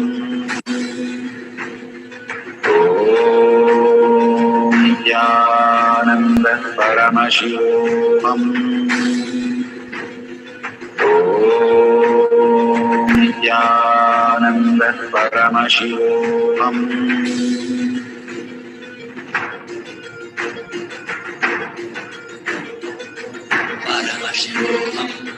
Paramashivoham, Let Paramashiva's third eye manifest in all our third eyes. Let the Amrita pour, let the Vani open up, manifest in all of us.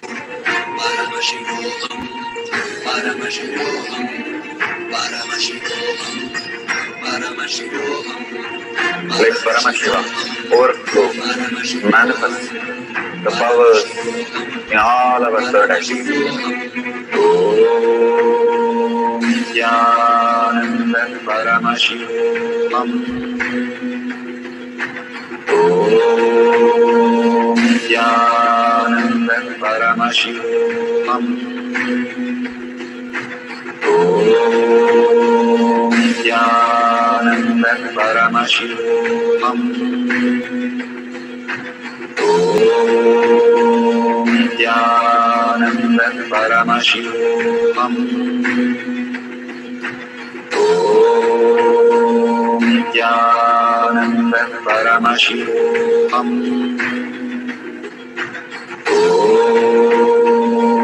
Jnanam Paramashivam. Om Jnanam Paramashivam. Om Jnanam Paramashivam. Om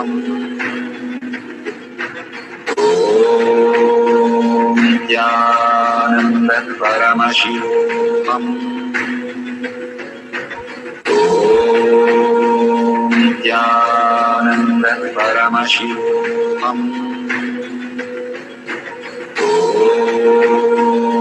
Jnanam Paramashivam.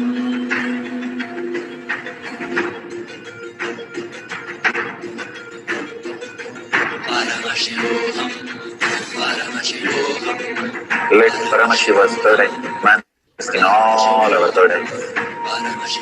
Let the Amrita pour, let the Vani open up, manifest in all of us.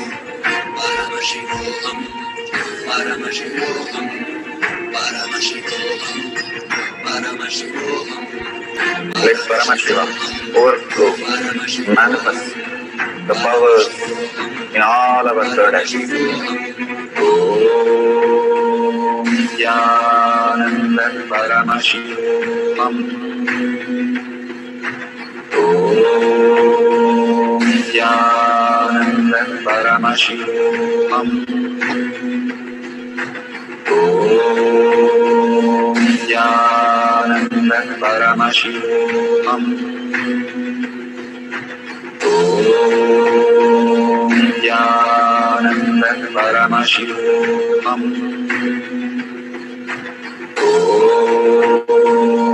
Jnanam Paramashivam. Om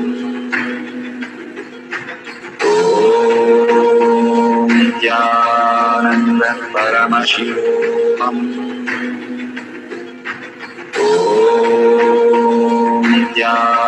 Jnanam Paramashivam. Om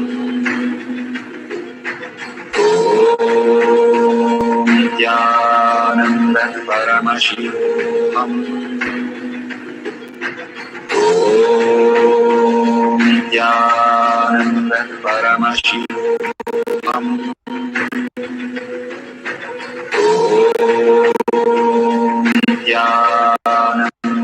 Paramashivam. Om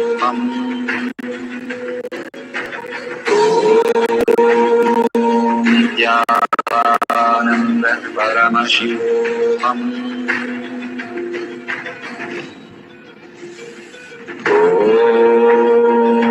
Jnanam Paramashivam.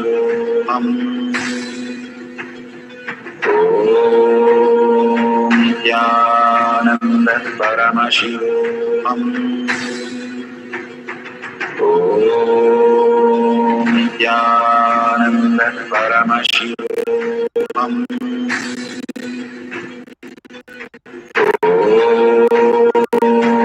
Jnanam Paramashivam. Om Jnanam Paramashivam.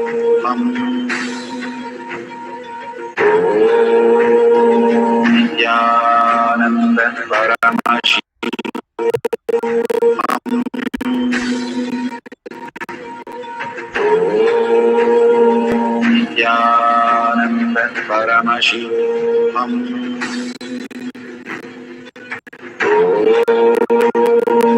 Nityanand परमशिवोऽहम्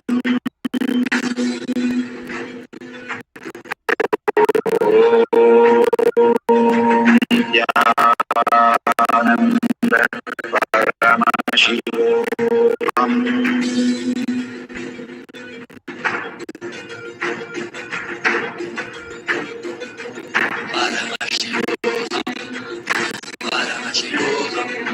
Let Paramashiva's third eye manifest in all our third eyes. Let the Amrita pour. Let the Varni open up.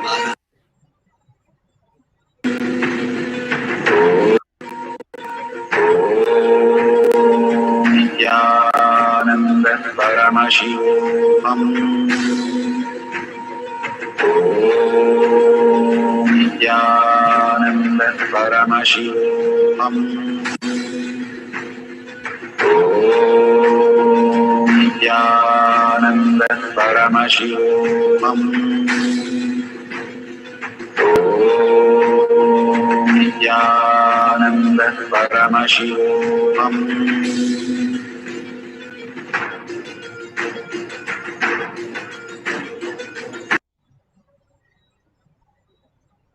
So beautiful. Whatever you have experienced as a manifestation, please share that with the friends and family at the end of this session. Now we are going to have one more cycle. You can have the video recording started again. All that you need to do is surrender to Paramashiva again and again to understand the higher signs, to download in us, all of us, that Bhagavan has already initiated us. The seed tells the plant, I want to see how the plant is, then I'll open up. But unless the seed opens up, it'll never know what it is to experience as a plant. Automatically, when the fruit gets ripened, it falls and it grows as another tree. That is when the seed fulfill itself as another contributing reality, and more it starts becoming more fruits. The tree is fulfilled. The beautiful nature teaches us such a beautiful things that for us to understand, the flute, the bamboo which is empty becomes Krishna's flute, which is not empty, which goes to be used for the dead bodies to be carried. What we hold inside is ultimate oneness with Paramashiva. We start manifesting that reality as Bhagavan's blessing. Bhagavan has blessed each one of us in this forum. Out of 8 billion people, only a few are here to experience the ultimate because we are blessed. Not everybody gets to see. All the 8 billion do not get to see still now. All that only we recognize is because of Bhagavan's blessing, because we started earning for Bhagavan, and the blessing has simply happened in us. That itself proves that why we are here to manifest. Now, after coming here, there need not be any doubt. We have done all that needs to be done, and we are in Bhagavan's presence. Simply, the Mother is holding us and completely manifesting all our reality. All we need to do is accept that. That's what Bhagavan is coming down to tell us, that He is the Parashakti manifesting all our reality. Just surrender to her lotus feet and say, Ma, please take care of all my doubts and all my confusion. I surrender all my thoughts to your lotus feet. Again and again and again, all of us has the same problem. Just surrender to lotus feet of Devi and only have her visualization, her verbalization, and again start holding only her cognitions. And simply you will be so shocked to see all the manifestation, your life shifting to higher reality and more clarity, peace, and everything auspiciousness happening around you simply because you're holding that cognition. even for a subtle time, if you hold that cognition, the power manifestation itself, Bhagavan says, happens when the thoughts are not happening for 3 to 4 seconds. If it happens for 21 seconds in a row, then it's simply in the enlightened space itself. Each one of us understand even the little subtle things which makes the huge difference. The poison can be just a drop, but it spoils the whole tank of water. Same way, the Bhagavan's blessing for each one of us is there to manifest the reality. We don't have to have any self-doubt that Bhagavan will manifest. That is the reality. So hold that powerful cognition that my mother is going to manifest as the reality as I want. Hold it very powerfully and see it happen as you chant the Mahavakya. Whatever you seek, that happens as a reality. You seek for being as Paramashiva, Parashakti, Devi herself landing in you, as you, not the other identities are looking at Devi. No, you are Devi looking at other identity and dropping everything and manifesting all the reality.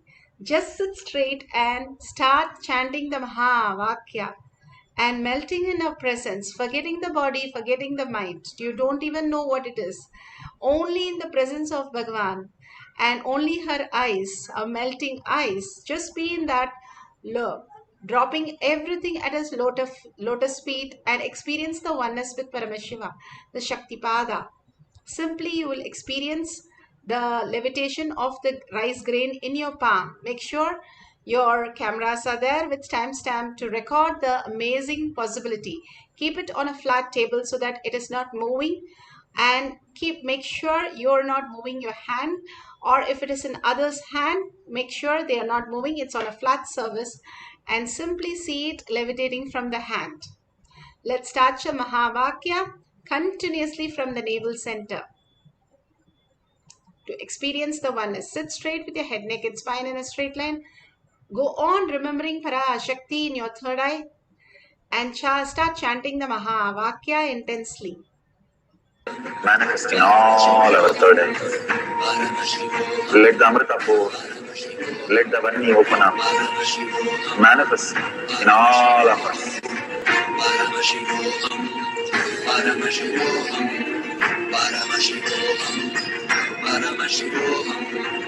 Let Paramashiva overflow, manifest the powers in all our third eyes. Om Jnananda Paramashivam. Om Jnananda Paramashivam. Om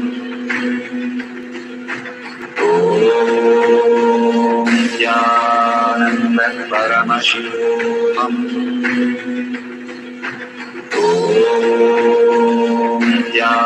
Jnananda Paramashivam. Om Jnananda Paramashivam. Om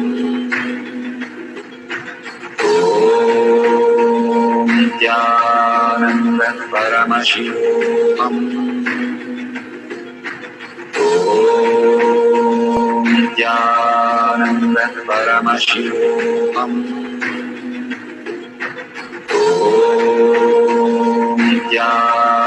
Jnananda Paramashivam. Om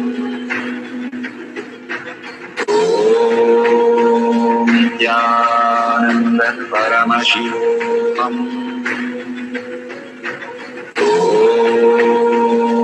Jnananda Paramashivam. Om Jnananda Paramashivam.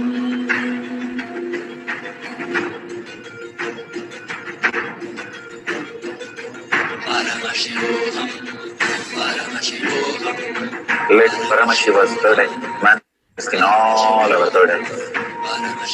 Let the Amrita pour. Let the Vani open up. Manifest in all of us.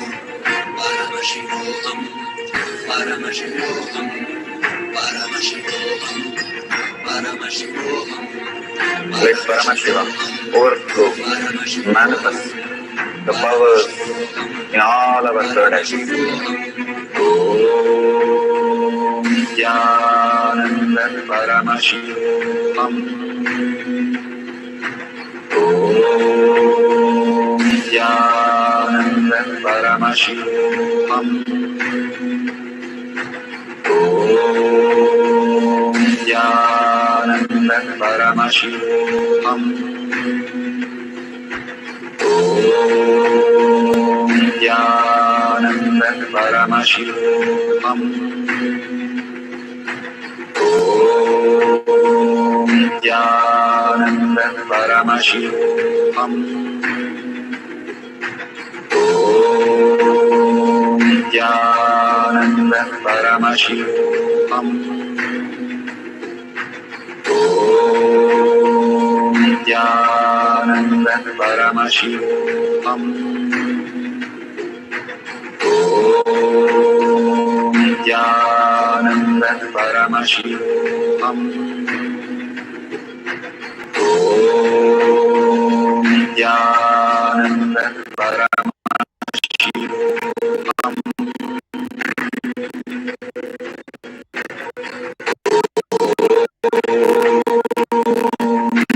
Nityananda Paramashivam. Om Nityananda Paramashivam. Om Nityananda Paramashivam.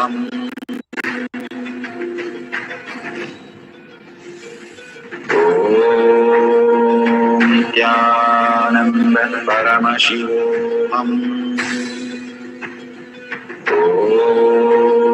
Nityananda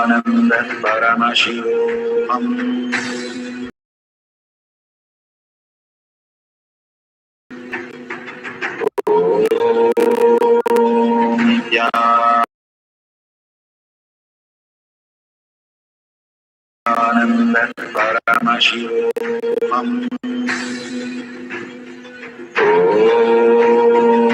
Nityananda Paramashivam. Om Nityananda Paramashivam. Om Nityananda Paramashivam. Om Nityananda Paramashivam. Om.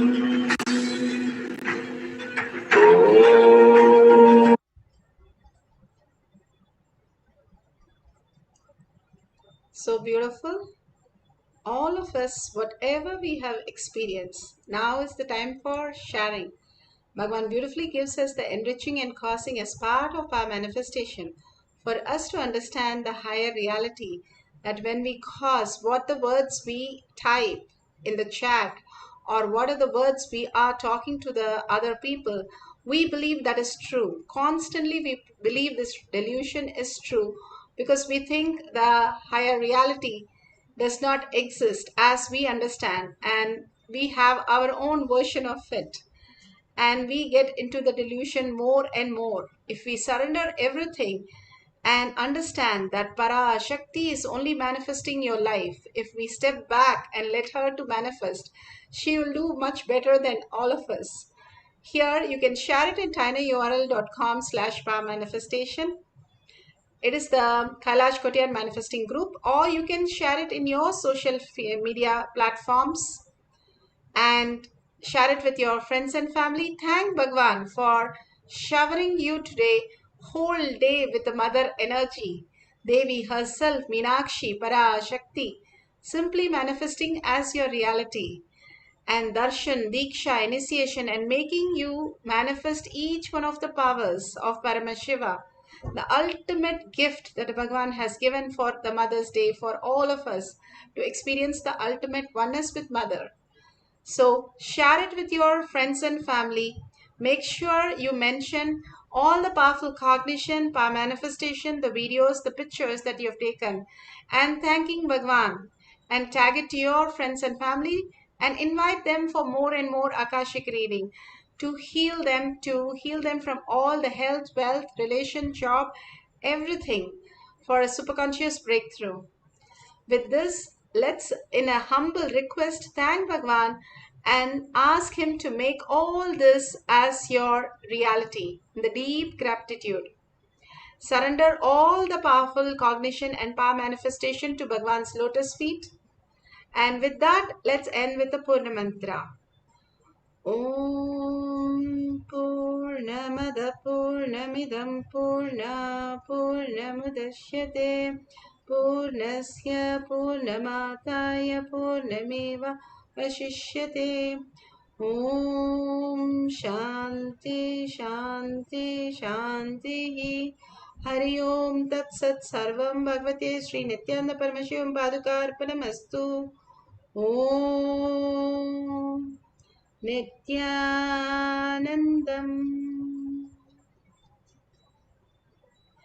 Thank you so much for each one of you to participate in the power manifestation session.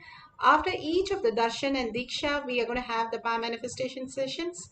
So make sure you're available and receive the prasada completely, and then you can experience the ultimate oneness with Paramashiva. Thank you, Nityanandam. See you in the next Akashic reading and next power manifestation.